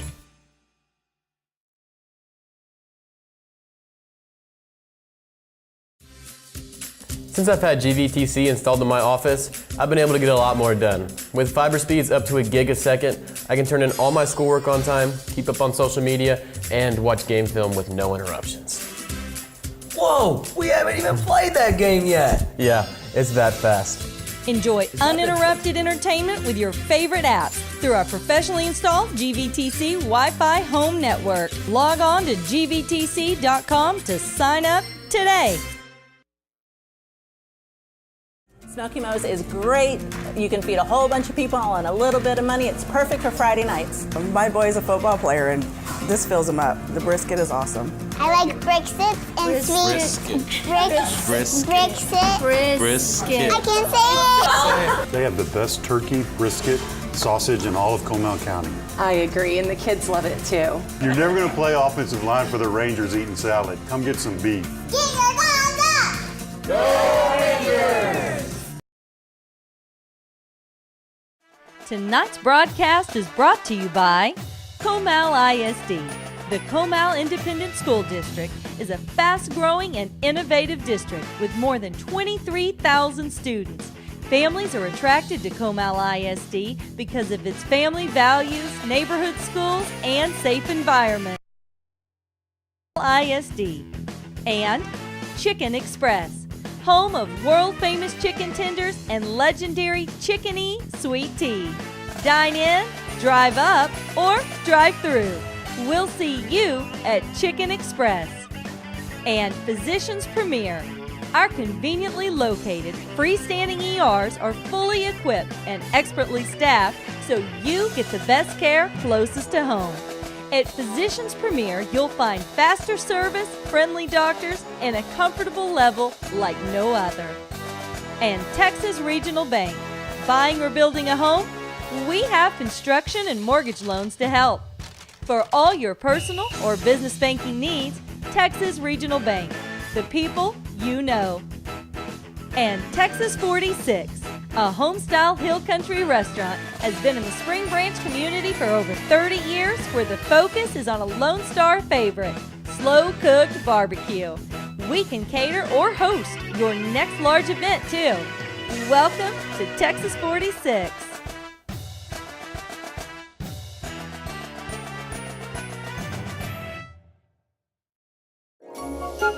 Join us on the Hill Country Mile in Bernie's historic downtown for an old-fashioned holiday kickoff with all the trimmings at the 19th Annual Dickens on Main celebration, Thanksgiving weekend, November 23rd and 24th.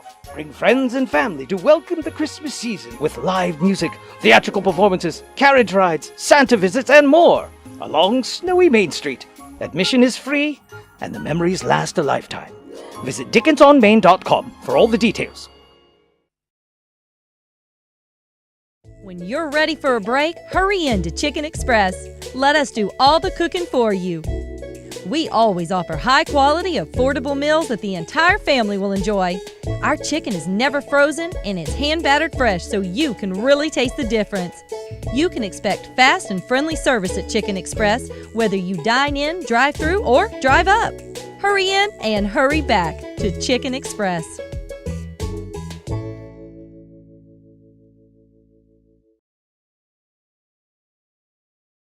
We've got spirit. Yeah, we do. Fill up your tank and support the Rangers, too.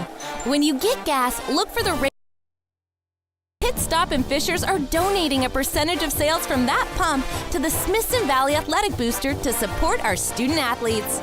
Get gas here and fill up the Booster Club's bank. Here's where you can find your spirit pumps. When you see it, pull up and fill up, Rangers.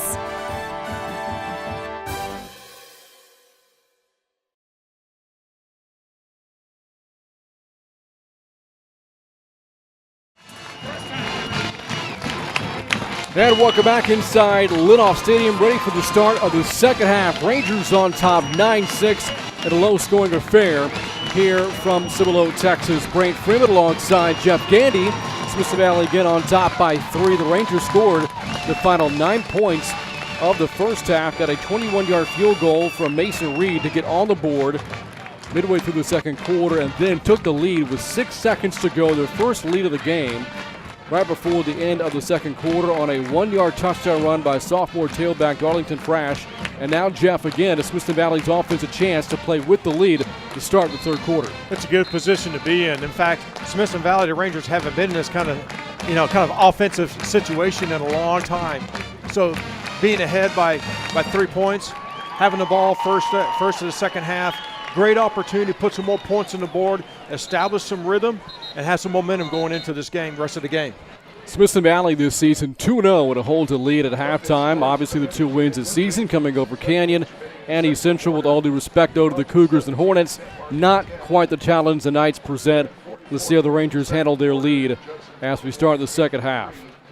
See Casey DeWells and Jalen Nutt back deep to receive again. Remember, Ethan Sill, typically one of the return men back deep for the Rangers, not available tonight, and that's a big loss for Smithson Valley in special teams, offensively at wide receiver, and defensively in the secondary as well.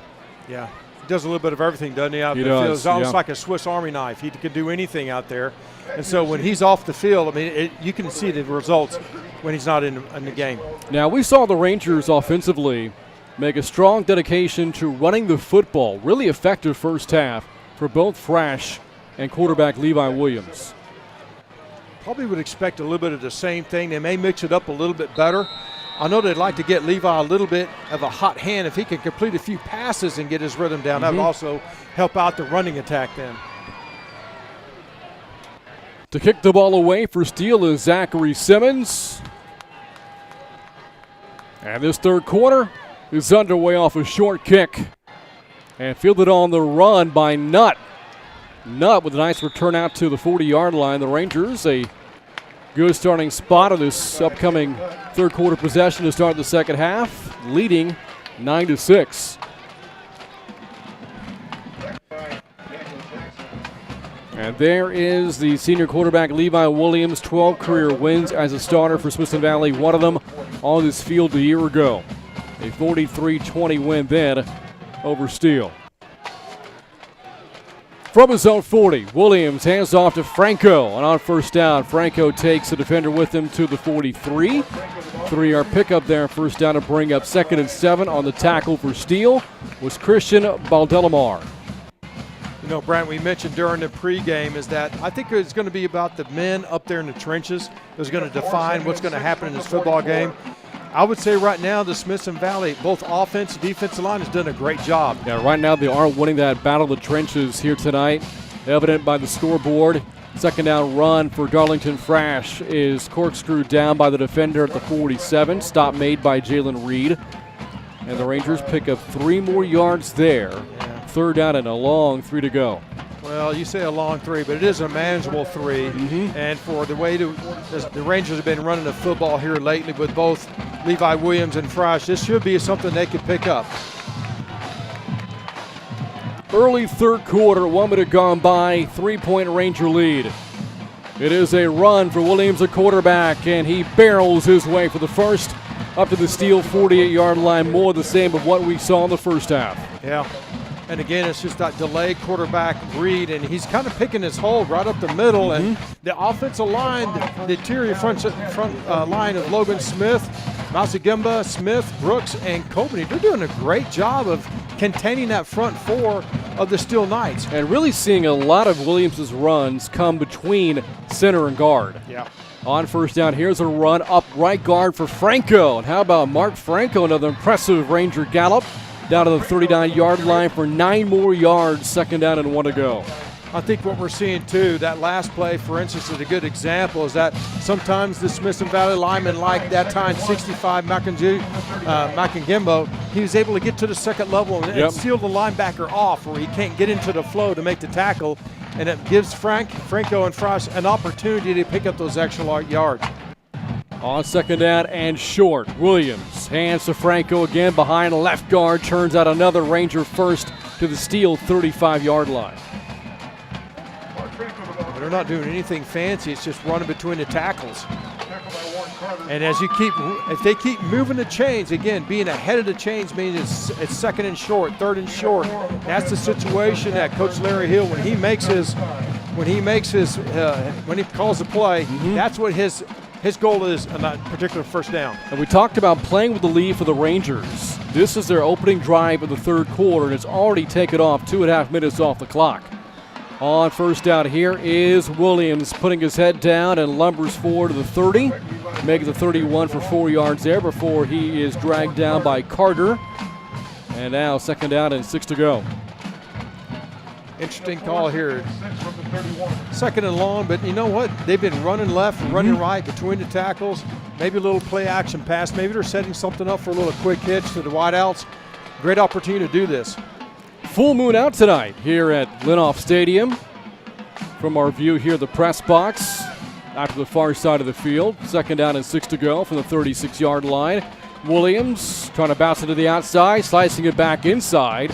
And it takes 5 Knights to bring him down at around the 29-yard line.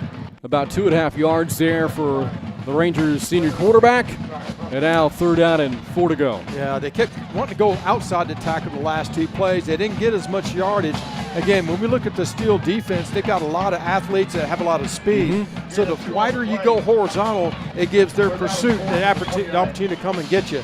That time, Levi Williams was able to get upfield quick enough, and the pursuit took him.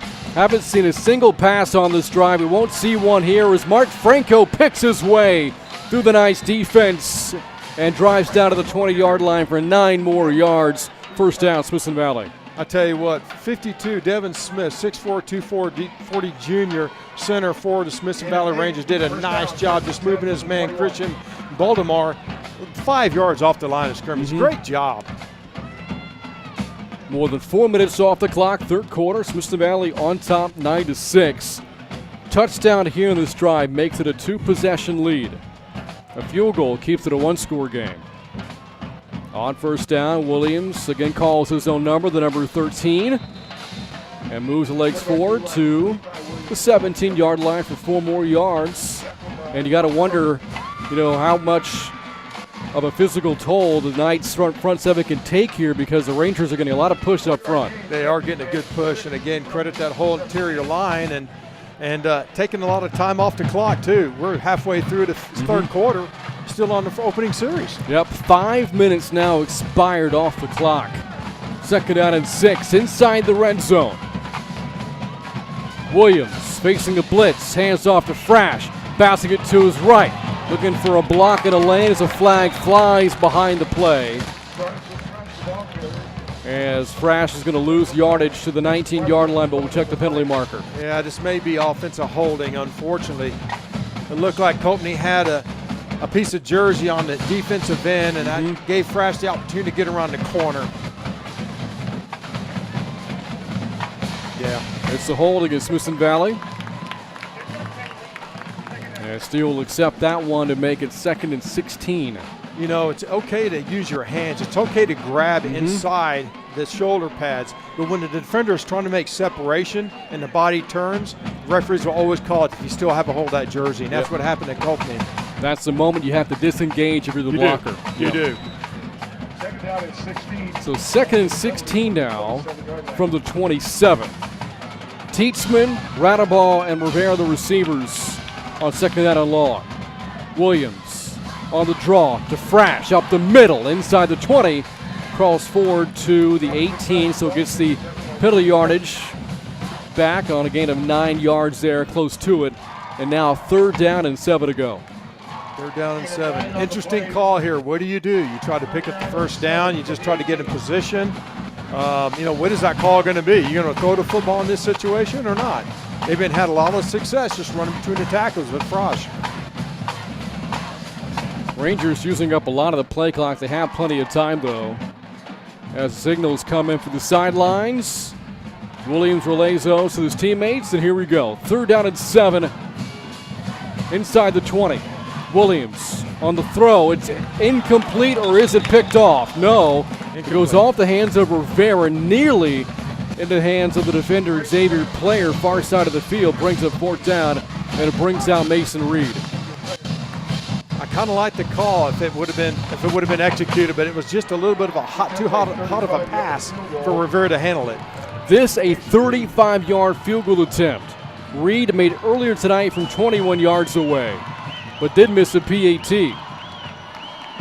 The kick is up by Reed, has a distance, and it is good.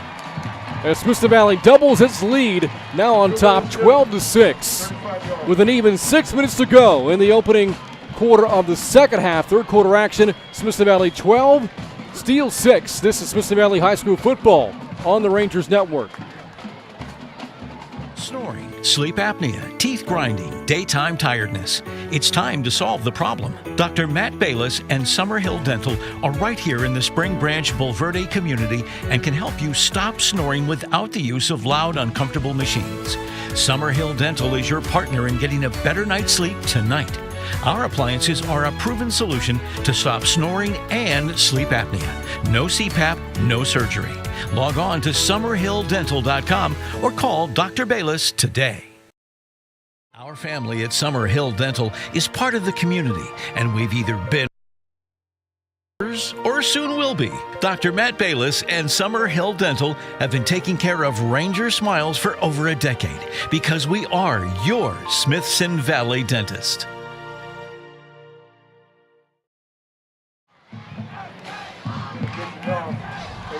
And welcome back to Linoff Stadium. 12-6, Smithson Valley on top. Halfway through the 3rd quarter, ensuing kickoff following the field goal made by Mason Reed. Sails into the end zone. And the Knights will get the football for the first time in the 3rd quarter. Down by 6, a 42-yard drive by Smithson Valley to start the second half. Eating up 6 minutes off the 3rd quarter clock and ending on a 35-yard field goal from Mason Reed. Good way to start the second half that time if you're a Smithson Valley Ranger fan and foe. I guess if you're a foe, then you wouldn't like it. But, again, getting 3 points versus 6 points because they were moving football on them. The sophomore quarterback Wyatt Beagle on 1st down on the handoff to Tyson. Sent down to the ground at the 29-yard line by Jackson Sinney. Again, it's starting tonight in place of the injured Ethan Sill. That's good for a 4-yard pickup, 2nd down and 6 for Steele. Yeah, good job that time by the safety. Sinney coming up, going inside out on his pursuit, making a good tackle in the open field. Beagle on 2nd down. Off the play fake, fires a pass complete to the 30. And close to a 1st down, and he's got it and more up to the 37-yard line.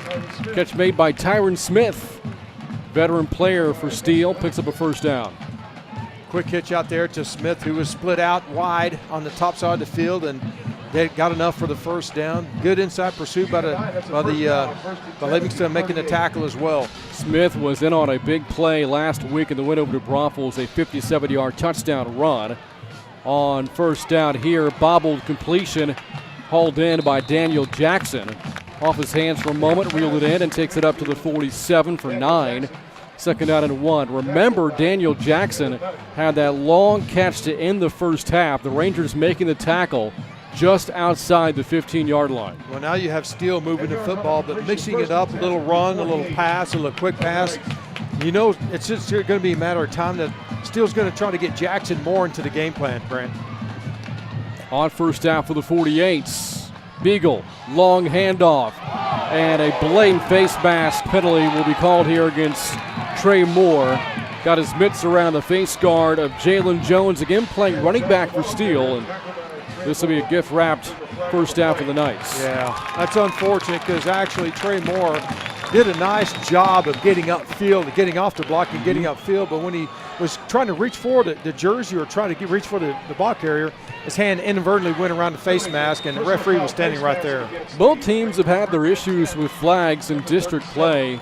The Rangers have been flagged 32 times in their 4 district games, 8 penalties per ball game. Meanwhile, Steele is averaging 9 flags a game for more than 70 yards. You know, when you say that about Smithson Valley or a Larry Hill coach team, that's unheard of. Yeah. You average 8 penalties a game, you know? Usually it's much cleaner, much more disciplined. It's been a tough go of it so far for the Rangers. 2-4 so far this season. Tough 28-0 loss to Judson last week. But leading right now 12-6 at the 4:27 mark of the third. First down for Steele following the flag. Off the play fake, the sophomore quarterback Beagle fires, completes. And a first down for Daniel Jackson. Tackled the play by Colin Betsy. And now Steele approaching the red zone. Well, that time Beagle had plenty of time to wait for Jackson to make his break on an out route. And again, Beagle looks a little bit better throwing the football. He looked a little erratic the first half, but I tell you, so far this drive, he's been on the money. Tough to find a matchup for the Rangers defensively against Jackson. On first down here, Tyson bouncing it to his left. Tyson's only going to pick up the line of scrimmage at the 23-yard line, no gain. Getting back to Jackson, we've talked about this throughout the broadcast. 6'3", 198 pounds. The Rangers' 2 corners, Jalen Utz and Colin Betsy, both measure out at 5'10". Yeah, definitely a mismatch, and you would think it's only a matter of time that the Steele coaches would try to take advantage of that mismatch. On 2nd and 10, press coverage here by the Rangers, and now they back off. And you have Beagle looking Jackson's way. He's covered, takes off to run now, gets a crackback block at the 20-yard line, and goes out of bounds. There's a flag. That's a blatant illegal block against Tyron Smith against a defenseless defender, and this should bring the ball back in the penalty. Well, it sure looked like Beagle was trying to go to Jackson, who was split one-on-one on the left side with Cullen Betsy. But Betsy did a nice job of jamming him off the line of scrimmage, so Beagle had to just kind of eat it. And when he was scrambling around the outside, that crackback block on a defensive player is going to get flagged every time. Every time they throw the penalty marker, wiping out a good run by Beagle on the flag called against Tyron Smith.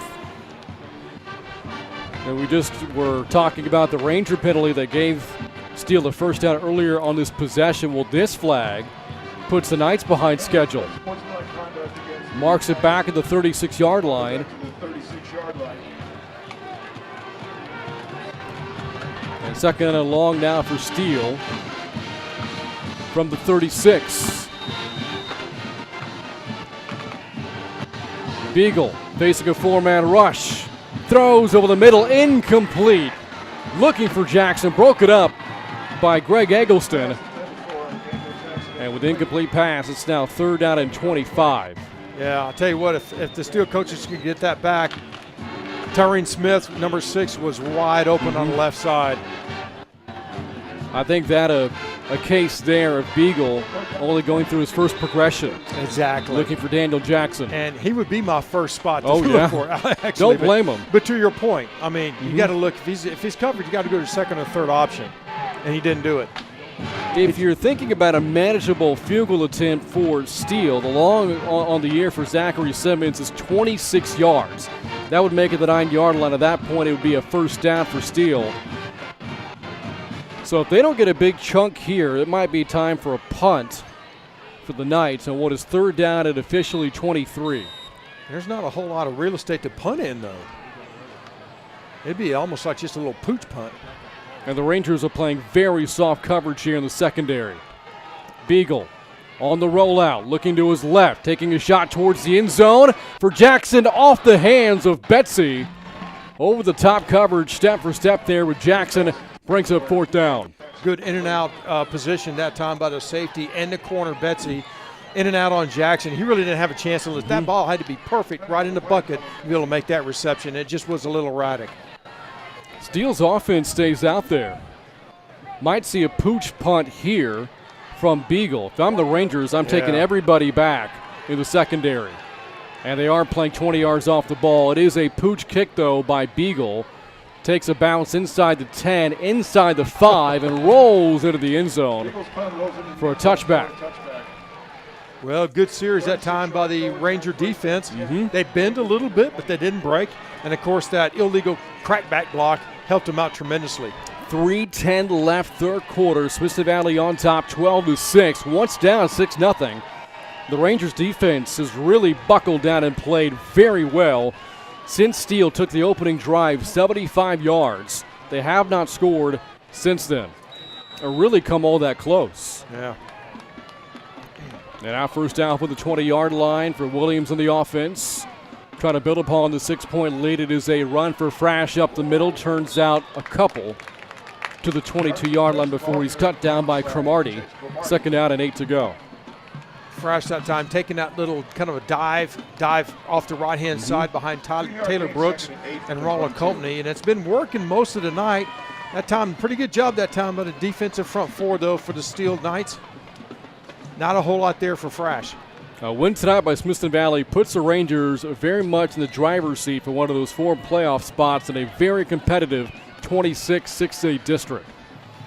On 2nd and 8, it is a handoff to Wells on the receiver sweep. Wells looking for a lane, only finds 2 yards to the 24-yard line. Going to make 3rd down kind of tough here.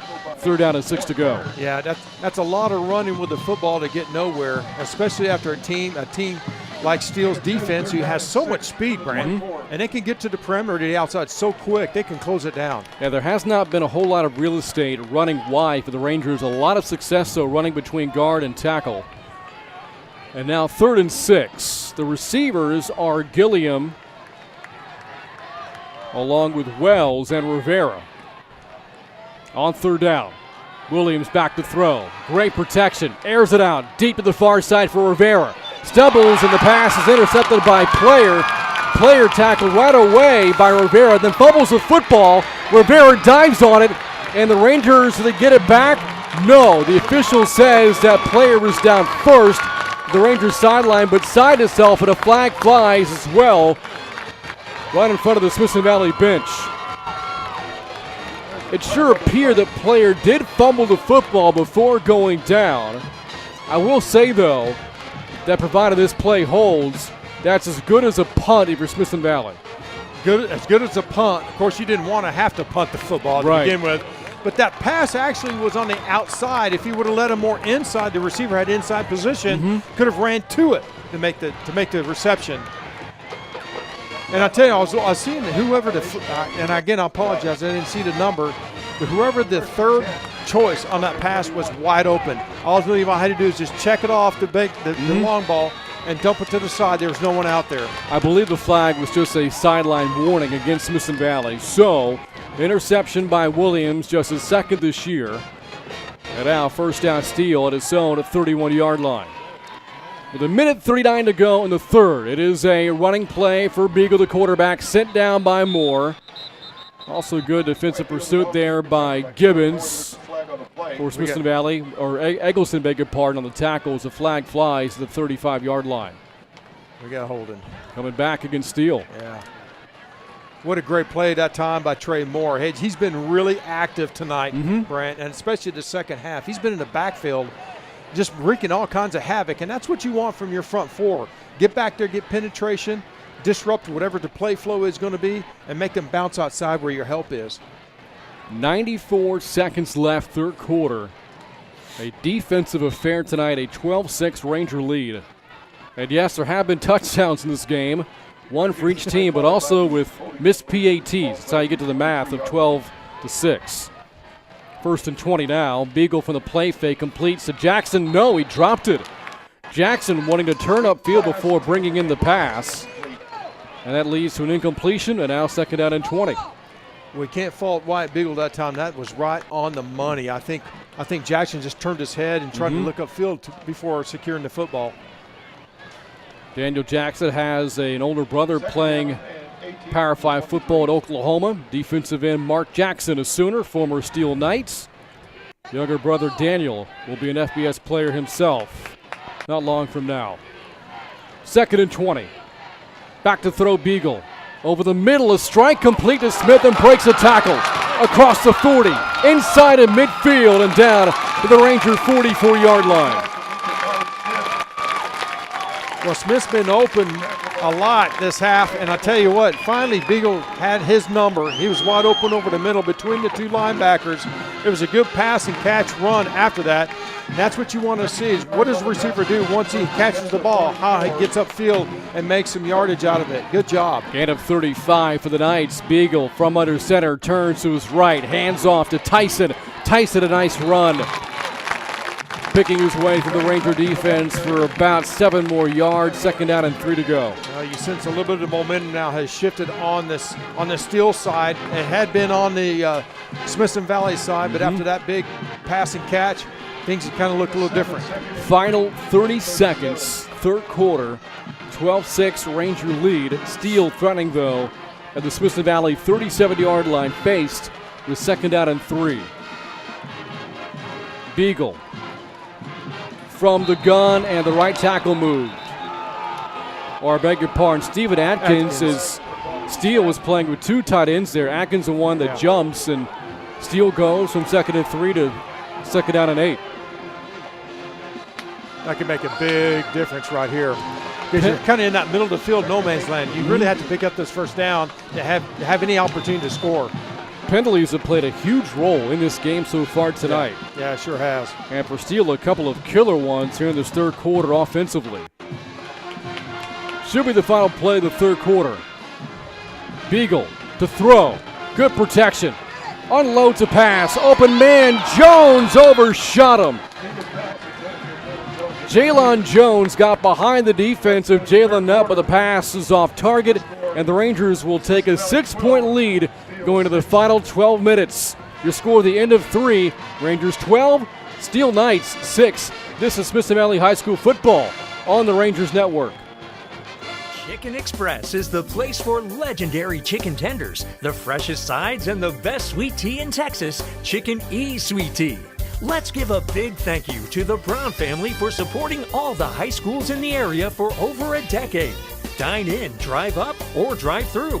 We'll see you at Chicken Express.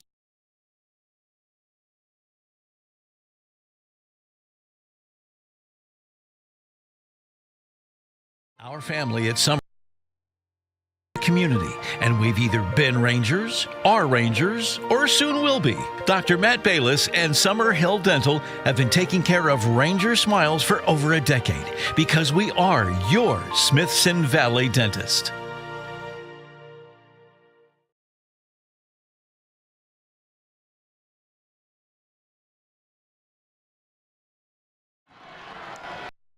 Action underway. Steele on 3rd down and 8 to start the 4th quarter. It is a run and a 1st down for Tylee Tyson. First play starting at the Ranger 42, winds up inside the Smithson Valley 30. Good 3rd down play for Steele. 4th quarter underway with the Rangers on top 12-6. Another white knuckle affair in this one. The Rangers have seen their share of those this year, and Jeff, you've seen a couple of yourself. Yeah. The opener against Midland Lee and a non-district game as well against Madison. Exactly. They always come down to the wire when you're playing against Smithson Valley. 1st down play from the 32 is a run for Jones. Jones with a flag down, takes the ball inside the 25 at about the 23-yard line, but the penalty marker marked at the 32. This one might come back again. It sure looked like that Eggleston had a chance to get him in the backfield. And just, again, the speed on this Steele football team is it's deceptive. You feel like you got them in the grasp. They just turn on a burst of speed. And that time Eggleston wasn't able to come up with a tackle. Head coach David Sines hot right now on the sideline for Steele. I think the Knights were looking for a late hit against Livingston on the tackle of Jones. And here's the call. Illegal formation again called against the Knights. Steele 5-2 this season, 3-1 in 26-6A play, tied for second in the district standings and riding a 3-game winning streak with the Rangers holding tough, leading 12-6 as the flag marks it 5 yards back to about the 37-yard line. Well, it looks like they brought in their tight end, number 45, Christian Garza. He's a sophomore, 225 pounds. Whenever they bring him in, they like to run that little off counter with Tyson. So just take a look, see if that's what they're going to do. And again, Tylee Tyson starting tonight in place of the injured Robert Collins, the team's leading rusher. 1st and 15. Beagle off the play fake to throw. Going deep towards the end zone. Broken up. How about Christian Romano? Man-to-man coverage down the field against Daniel Jackson. Makes a play to bring up 2nd down. That was great defensive positioning and great defensive play to be looking back for the football and then breaking your hands to disrupt the pass from being caught. It was beautiful. Great time, great play. A touchdown saving pass break up there by Romano. Romano does have a little bit more size than Betsy or Nutt do. Romano is 6 feet, maybe more equipped to defend against the 6'3 Jackson. On 2nd down and 15. Pass to the far side, caught by Jackson, wrapped up by Romano, and McElroy inside the 30 at the 28 for 9. Will bring up 3rd down and 6 in what could be 4th down territory for Steele. I think it's just like what we witnessed the first drive by Steele in the first quarter during that kind of situation where it's 4th down territory because you can't punt the ball, but they're out of field goal range. Well, they're going to mark this about 3rd down and 7 at the 29. They didn't get a favorable mark. Smith, a big catch early in the drive, comes in motion on 3rd down. It is a run for Tyson behind right guard, charging up to the 25 for 4 to set up 4th down and 2 to go. Make it 4th and 3, and Steele, as we thought, keeps his offense on the football field. Absolutely. The Rangers defense has been up to task all night tonight. They've already forced 1 turnover on downs. Can they do it a 2nd time? We'll bring in Jalen Jones, too, with his height. Jackson split down here wide. It's a run on the sweep. Jones breaks a tackle. Jones in traffic, lunging for 1st down yardage right at the sticks of the 22. Well, it's going to be close. And no measurement needed. He got it. That's the 2nd time when Jalen Jones is in the ball game. They want to get it to him and let him run with the football wide. I guess he's got some really good speed. And I'll tell you what, he did a little nifty move at the end to be able to pick up the 1st down. 10 minutes left, 4th quarter. A 12-6 Ranger lead is now Beagle operates under center. Hands off to Tyson. A little counter move with the backfield. Doesn't yield a lot. As we see Gibbons, Eggleston, both there on the tackle for Smithson Valley. No gain. In fact, they're going to mark Tyson back for a loss at the 24-yard line. 2nd down and 11 to go. They ran that kind of play all during the first half with pretty good success, putting Bagel underneath the center and just handing the ball deep in the backfield and Tyson and let Tyson just pick and choose what hole he wants to run through. Lone receiver is Jackson, and it gets tight coverage from Romano. Looking his way, he broke away from the press coverage.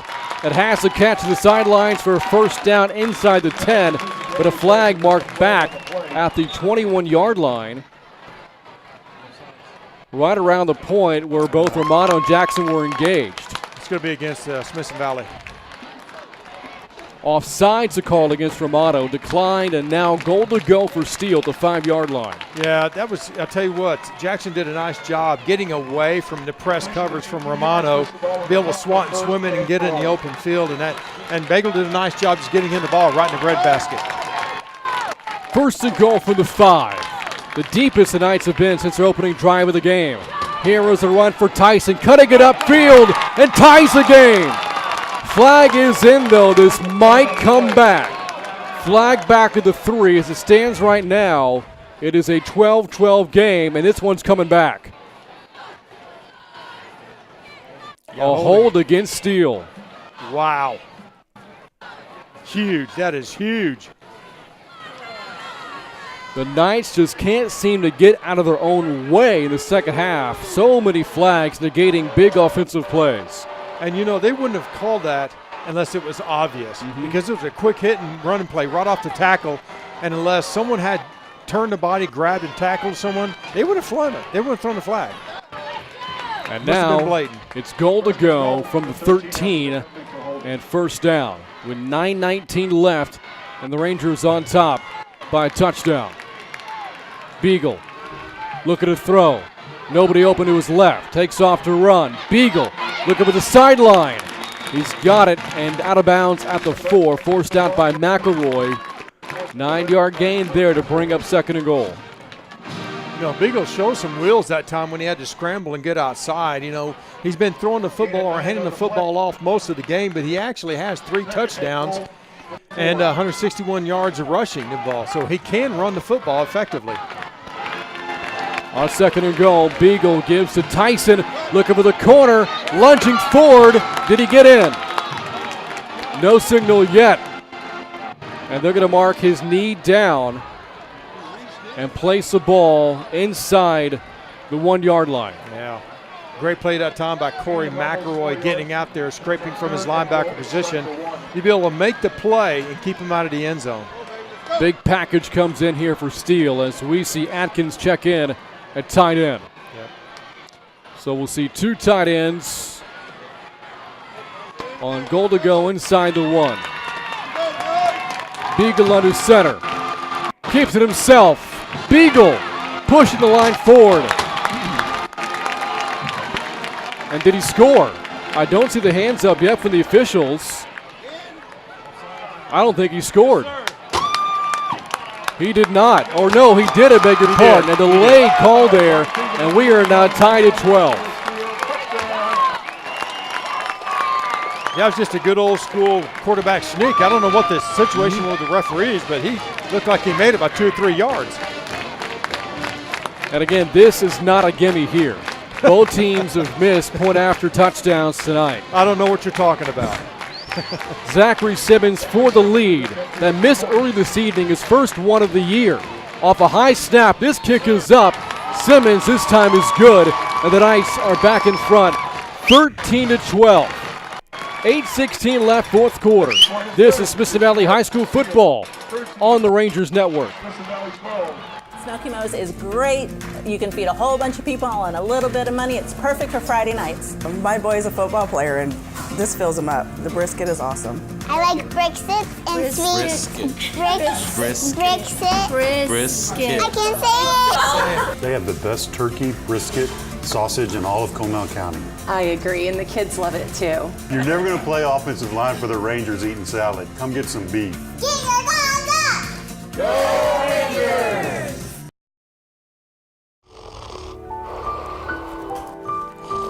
Principal Wall, do I need to make an appointment with you at Dr.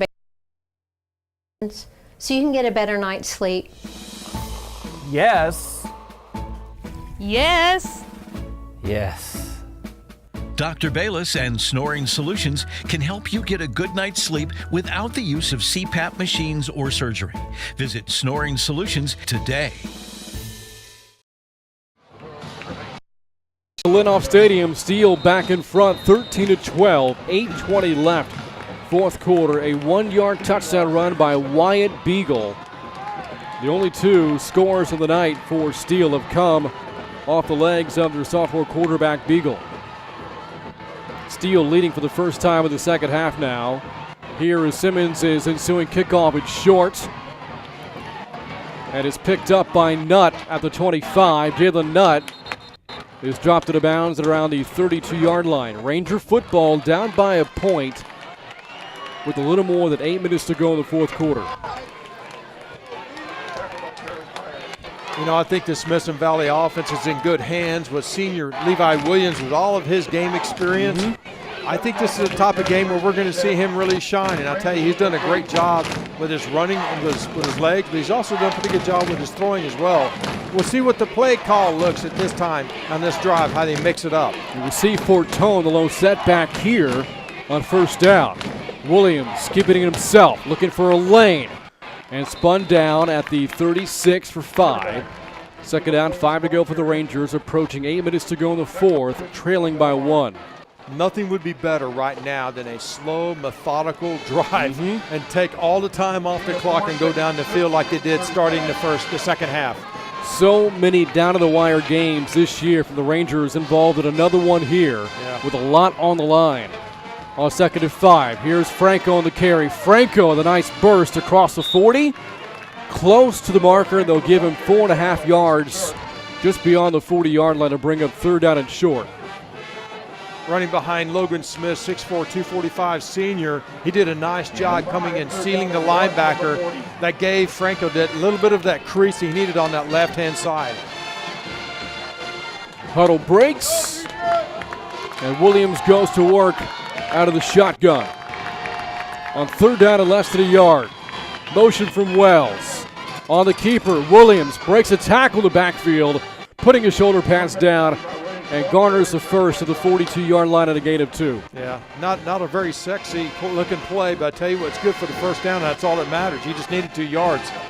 Not many throws in the second half from Williams, really for the entire game. I want to say, Jeff, I can only recall 1 or 2 throws by Levi since halftime. Yeah, I think you're right. I think they realize we can win this football game by just, taking care of the time clock and running the football. On first down, here's the blitz. It is Fortone. Not many carries tonight for Fortone. In fact, I believe that one was his first. It doesn't pick up a yard as he is dropped at the 42-yard line. On the tackle there for Steele was Michael Sereno. Second down and 10. Again, Austin Howell, 44, the tight end, checks in, so they can change the play call up here a little bit when you got that tight end in their package. On second and 10. Williams off the play fake, going down the field, and it is caught by Rivera on the deflection, inside the 20, inside the 10, touchdown, Smithson Valley, 58 yards.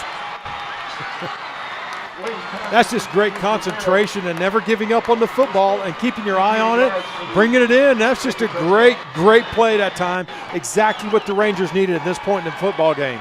Xavier Player, who picked off Williams earlier in the half, had that ball go off his hands right into the waiting arms of Chris Rivera. His first touchdown of the season could not have come at a better time. Absolutely. In fact, you nailed it. Player had great position, broke on the ball. He just couldn't catch it. He deflected it into the hands of the receiver. And now the Rangers going for 2 for a 7-point lead. Williams on the 2-point conversion, rolls out. Williams throws low and incompletes. He had a man, and that was Garrett Brooks. But the pass again falls incomplete, and the Rangers will settle for 6 and a 5-point lead with 6:04 to go in the fourth quarter. This is Smithson Valley High School football on the Rangers Network. We've got spirit. Yeah, we do. Fill up your tank and support the Rangers, too. When you get gas, look for the Rangers Spirit Pump because Pit Stop and Fishers are donating a percentage of sales from that pump to the Smithson Valley Athletic Booster to support our student athletes. Get gas here and fill up the Booster Club's bank. Here's where you can find your spirit pumps. When you see it, pull up and fill up, Rangers.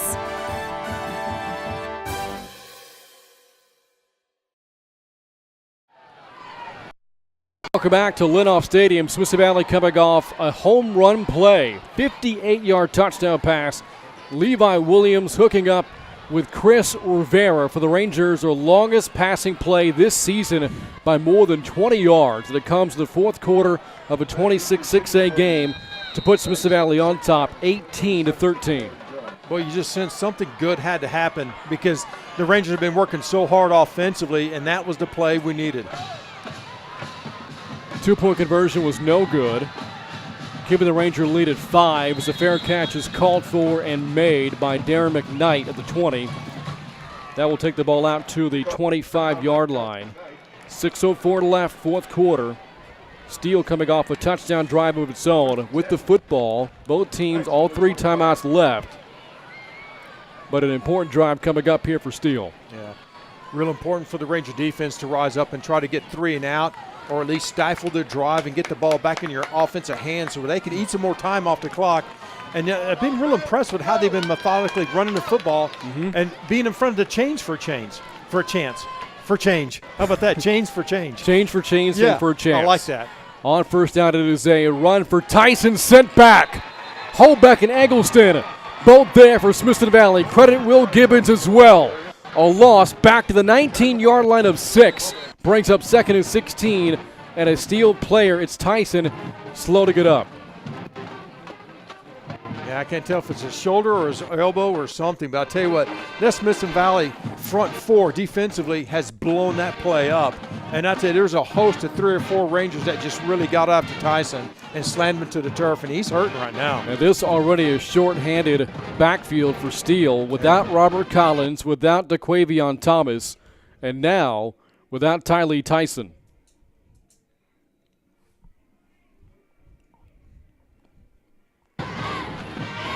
On 2nd and 16, play fake for the quarterback Beagle. High throw, it is incomplete off the hands of Tyron Smith. We'll set up 3rd down, 16 to go with 5:42 to go in the 4th quarter. And the Rangers have the Knights offense in a bad spot right now. Yeah, they sure do. Huge opportunity right here is to go incomplete or hold them and really have to punt the football, and you get some decent field position out of it.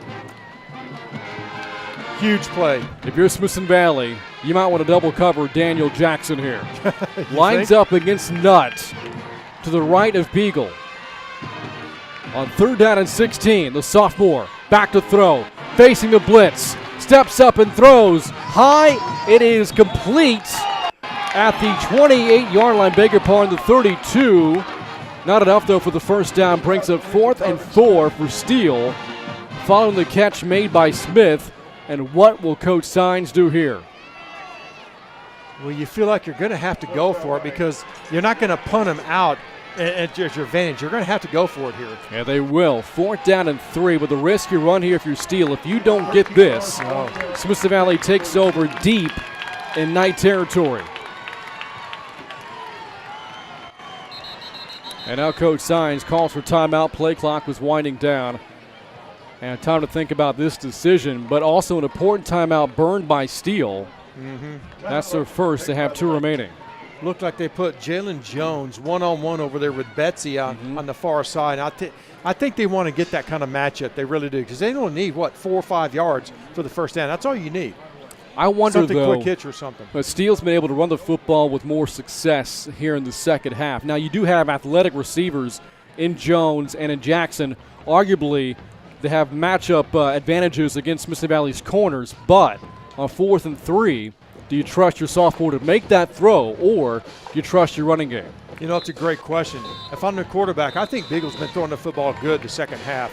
And those short to intermittent routes he's been hitting, or at least it's been hitting the receivers in the hands. So this is a tough call. I'm glad I'm not me making the call, actually. Offense stays out there. Do keep in mind, Beagle is the team's punter, but can't imagine Steele is pooch punting here. 4th and 3. Out of the timeout.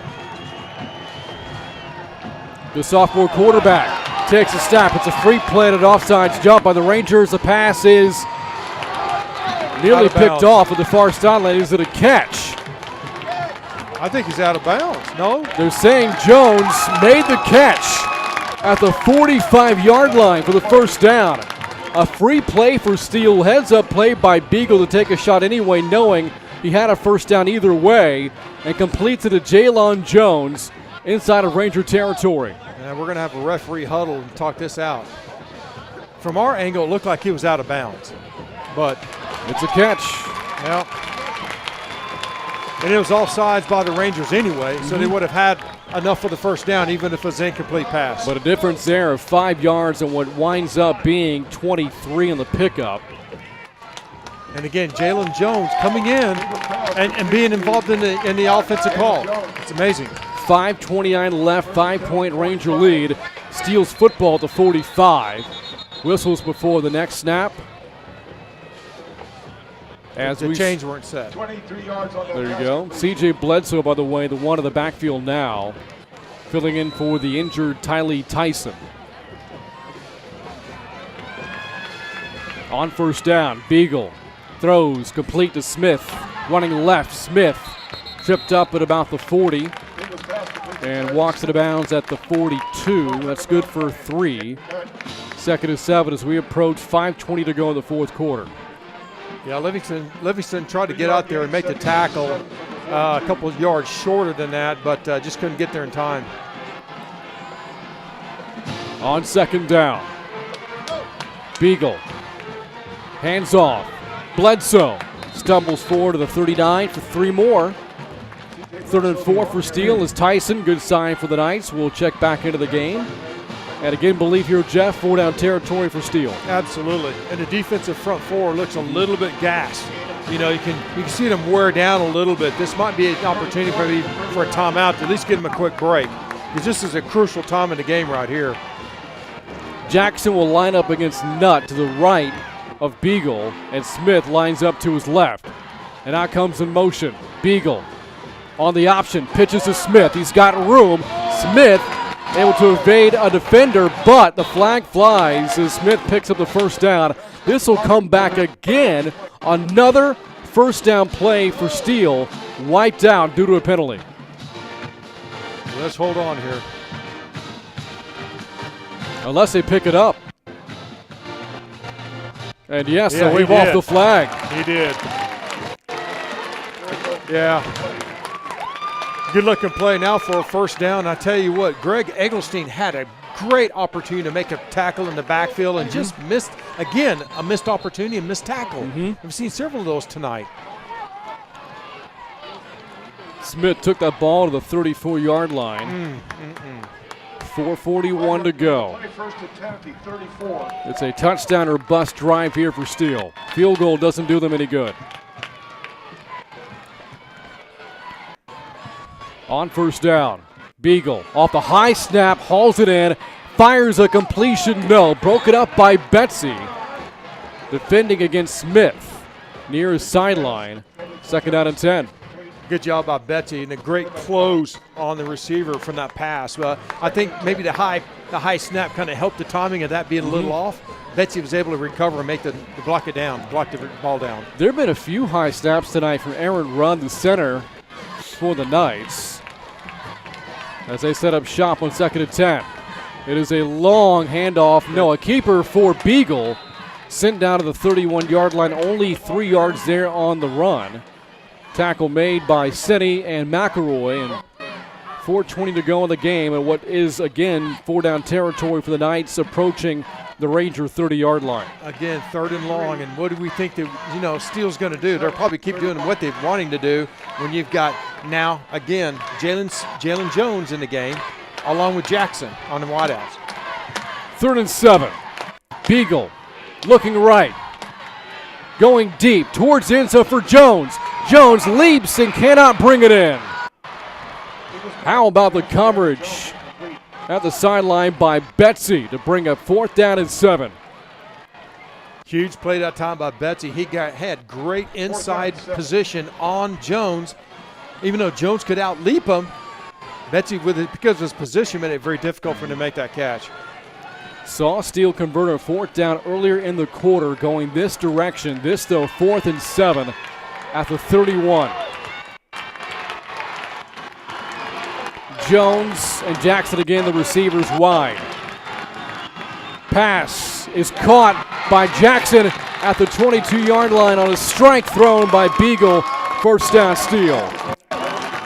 No hesitation that time by Beagle. He just knew exactly where he was going to go with Jackson. And I tell you what, that was just a good passing catch for first down. Well executed. There you see Jackson run that dig route while Smith in the slot ran deep. Yep. The Rangers took the deep route, left Jackson open for just a moment and a first down. Beagle with the handoff. Tyson back into the game. Tyson slicing his way down to the 20 for a couple more with 3:30 to go in the fourth quarter. 18-13 Ranger lead. And now 2nd down and 8 for Steele.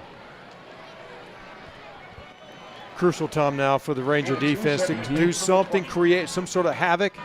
A negative play would be really nice, or a turnover at this point. Clock not an issue for the Knights. They have plenty of time, but again, this is touchdown or bust. Even though Steele is in field goal territory now, don't know why they go for one in this situation. 2nd and 8 for the 20. Beagle to throw again. And behind Jones, a miscommunication there between the sophomore quarterback, Wyatt Beagle, and the receiver, Jalon Jones, a junior. 3rd down and 8. Yeah, Jones was never thinking he was going to get the football. He kept kind of walking around, running vertical. And I think Beagle thought he was going to break it off and cut out. Looked like a back shoulder play there for Steele, but again, Almost. Jones never turned back for the football. No, he kept going vertical. 3rd and 8, and again, 4 down territory for the Knights. A lot of 4 down. Oh, yeah. Okay, because we keep saying it, this is touchdown or bust for Steele. So they have 2 plays to pick up 8 yards. On 3rd down, it is a run up the middle for Tyson and dragged down inside the 15 to the 14-yard line, short of the 1st down by a long yard, or short 2, as we approach 3 minutes to go in the game. 4th and 2. Well, here we go. 4th and 2. Beagle out of the shotgun. Off the play fake. Fires. Complete inside the 10 and down to the 4-yard line. Daniel Jackson, another big catch in this game. And the Knights on the doorstep of the lead. Yeah. Number 2 receiver goes vertical. The number 1 receiver comes in. It's wide open. When you're playing a soft corner like that, it's going to be open because the outside receiver, when he breaks in, will have inside position, and it's an easy pass and catch. Now time is a factor if you're Smithson Valley here.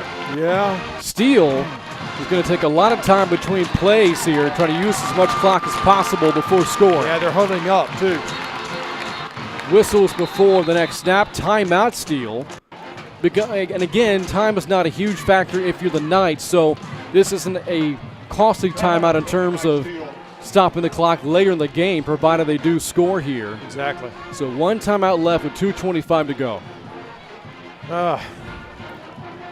There's too many games like this. You know, you have to come down to the very last of the 4th quarter. Come on. Let's just make it easy on ourselves, huh? No, this is what makes it so exciting, and that's why this 26-6A is such a tough district, Brent. And we know that every week you've got to come out with your A game or you're going to lose, because every one of these teams are capable of beating you. Tonight's no exception. Again, we knew these 2 juggernaut type of football programs, they're both good. Even though they may both be down this year, they've got a lot of talent out there. They really do. And it's been a great ball game so far. A playoff-like atmosphere so far tonight. And with 2:25 to go, but the ball at the 4-yard line, the run is still very much in the playbook for Steele. In fact, they may prefer it to take some time off the clock. Here's a run on 1st down by Beagle to his left. Beagle turns the corner and scores. Steele back in front, 19-18. Wyatt Beagle with his 3rd rushing touchdown of the night.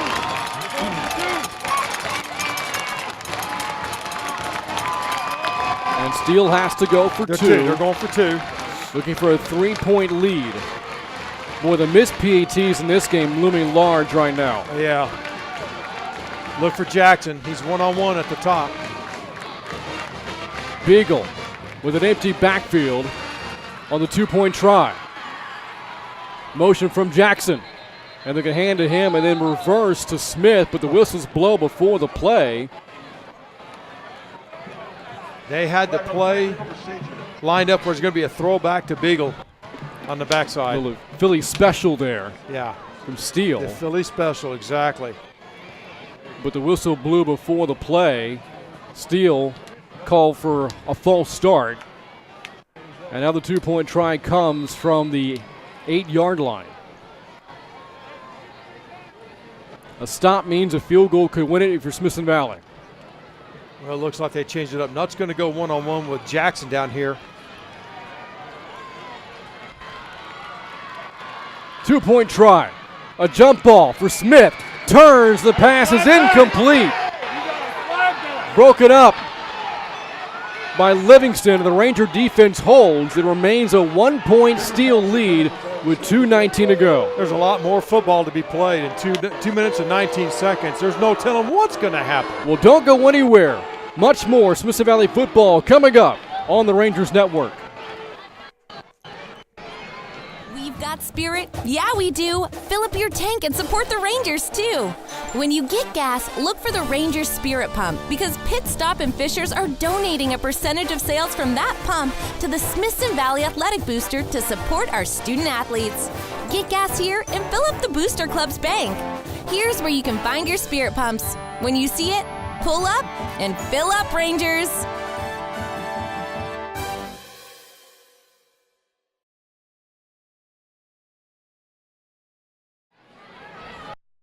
And welcome back to Linoff Stadium. Final 2:19 of the fourth quarter. Rangers trailing 19-18. The Knights scoring again. Touchdown drive engineered 75 yards by Wyatt Beagle, scoring himself for the third time tonight, the sophomore quarterback. And this game has featured now 4 lead changes, 2 coming in this fourth quarter alone. What more would you expect? Anything less than this? Really? That's between these two schools? Been a lot of fun. Oh, yeah. And a do or die drive coming up now for Smithson Valley. Here is Simmons' kick. Wells to return from the 7. The freshman out across the 20, breaks a tackle, and then crunched down to the 24-yard line. Good hard run that time by the freshman Wells, getting what he could right off the side. Getting hit a couple times, but the main thing is hanging on to the football. Smithson Valley did score on its last possession an electric 58-yard touchdown pass. Levi Williams to Chris Rivera. Now the field goal range for Reed would require reaching the 23-yard line. His career long is 40 yards. Yeah. And there's no wind at all tonight. They would have to go 52 yards from here to get to the 23-yard line. First down, it is a passing play and an incompletion. Williams to Rivera to his right, second down and 10. It looked like Levi just kind of rushed that pass. He didn't have to run it and try to throw it so hot. He's out there just as a third option. He just laid it out there for him. Steele fans making noise here on second down and 10. You feel as if the Rangers could still run the football in this possession.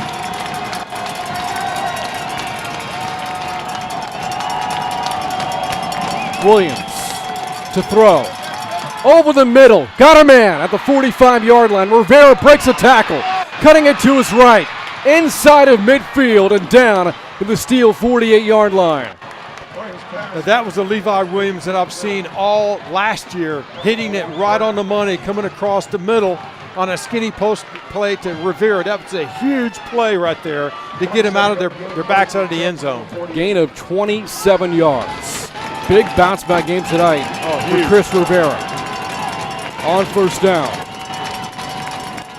Williams facing the blitz. Takes off to run. 45, 40. And down to the Steele 36-yard line. Picks up 12 more with 95 seconds to go. As Smithson Valley is now about 14 yards outside of Mason Reed's field goal range. What a great call when you got an outside blitz and you rip him with a quarterback, keep right up the middle. Great call, great run that time by Levi Williams. Smithson Valley, 3 timeouts left. Steele only has 1. First down for the 37. Steele breaking another blitz. Williams steps up against the pressure and sacked.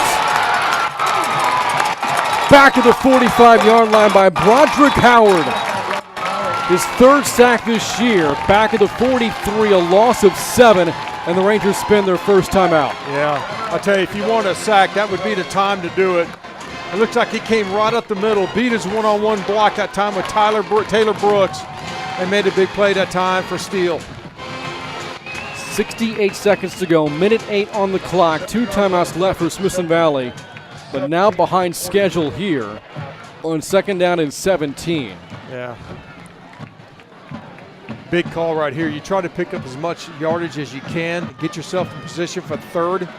Try to pick up one more first down if you could to get yourself in, I think, more predictable field goal range. And again, Smithson Valley would need to pick up a first down, though, on this series in order to get into field goal range. The down marker to gain is the 26-yard line, and that would make it a 43-yard attempt. Reed's career long is 40. Yeah. Again, no win. So no wind fits your back. That's right. No wind in your face. Nothing to aid you. Nothing to hurt you. No.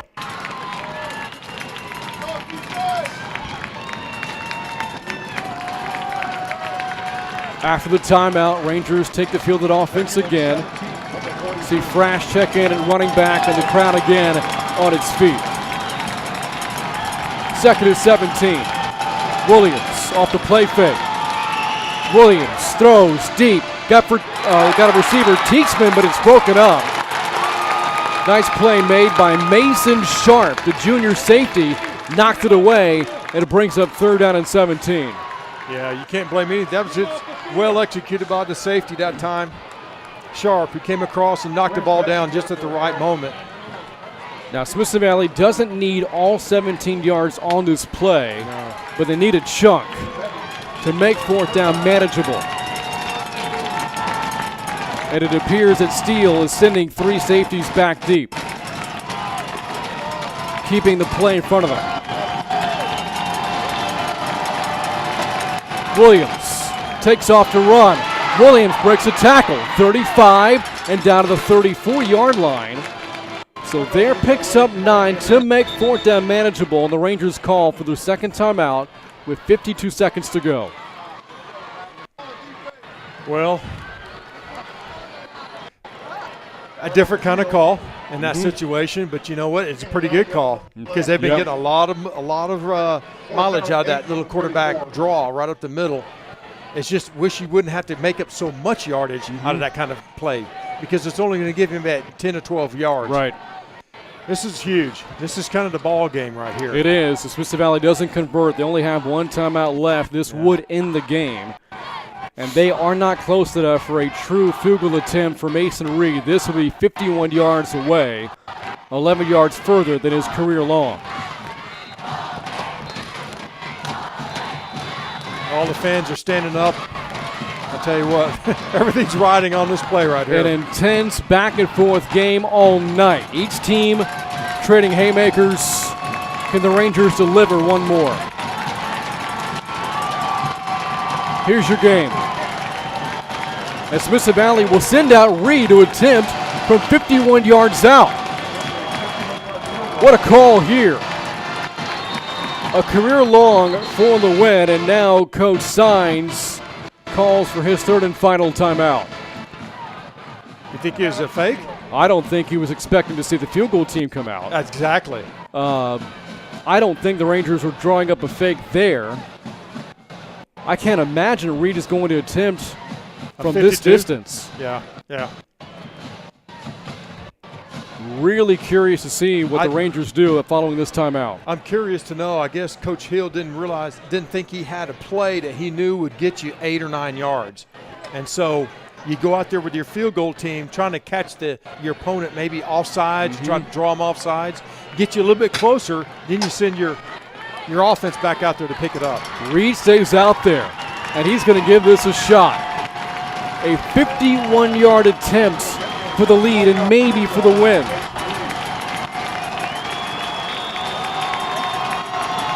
Gilliam to hold. Off the snap from John Beck. Set down, kick is up by Reed. End over end kick, has a leg, and the kick is on target. It's good. And the Rangers take a 21-19 lead with 48 seconds to go. Brent, that had another 8 yards to go. It cleared the crossbar with about 8 yards. That thing could have gone closer to 60 yards. A career long for Mason Reed, and what a time for it. A kicker who missed a PAT earlier in the game just drilled a 51-yard field goal for the lead with 48 seconds left. You talk about having confidence in the kid, Coach Hill, to make that kind of call with the game riding on it. and having your kicker kick one that he's never kicked that far before. Now, and believing in him. Throughout the entire drive, we kept relaying the fact that the career long for Reed was 40 yards. You have to reach 23. That's his in-game career long. We don't come out to every practice. Exactly. We don't come out to every warm-up. It's quite possible the coaches obviously see Reed hitting 50-yarders in practice and in scrimmages, whatever the case may be, have the confidence to make the call, and Reed comes through. The ball's in the middle of the field. There's no wind for to deviate it.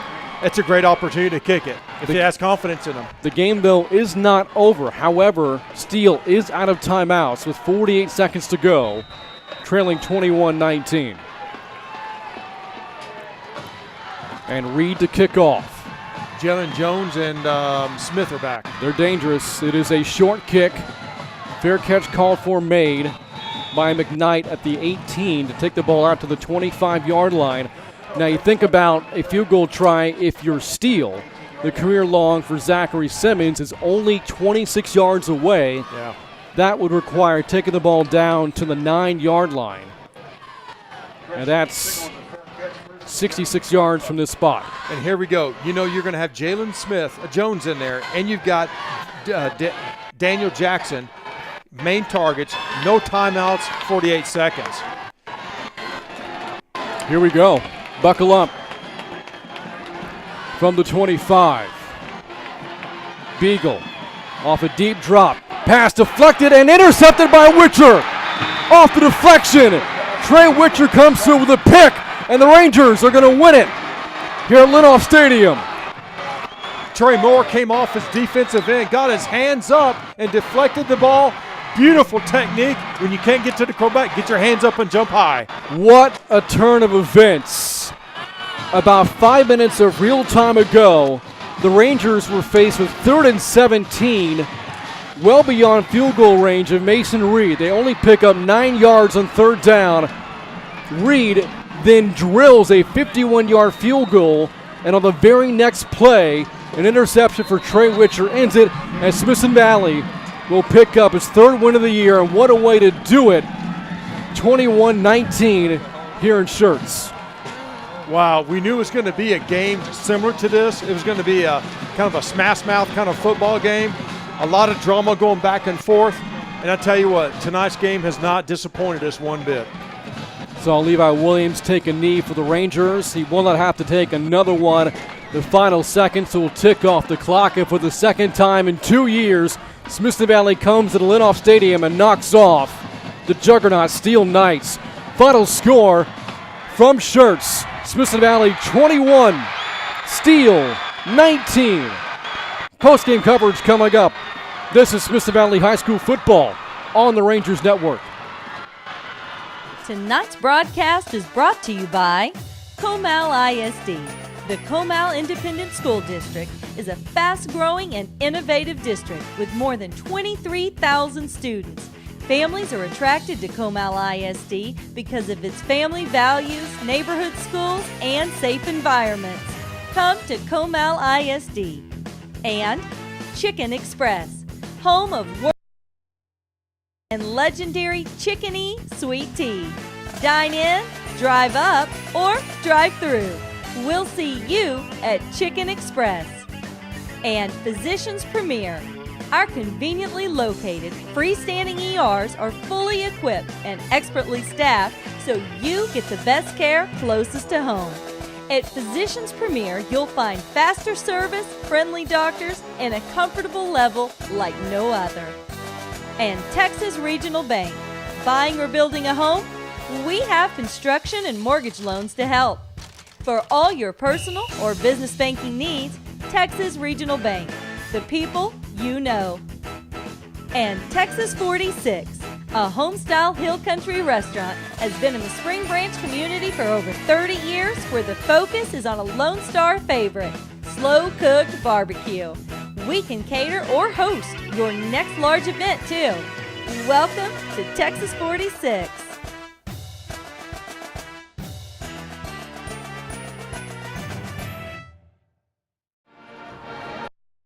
back inside Linoff Stadium, one of the crazier finishes you will ever see. Smithson Valley a winner over Steele tonight, 21-19. The Rangers on their final drive of the game get a 51-yard game-winning field goal from Mason Reed with 48 seconds to go. And on the ensuing Clemens possession, their very first play, a ball batted in the air by Trey Moore, intercepted by Trey Witcher, and Smithson Valley holds on to win by a 2-point margin, 21-19 in the game, featuring 5 lead changes, 4 coming in the fourth quarter. What a finish. We thought this was going to be a fun game.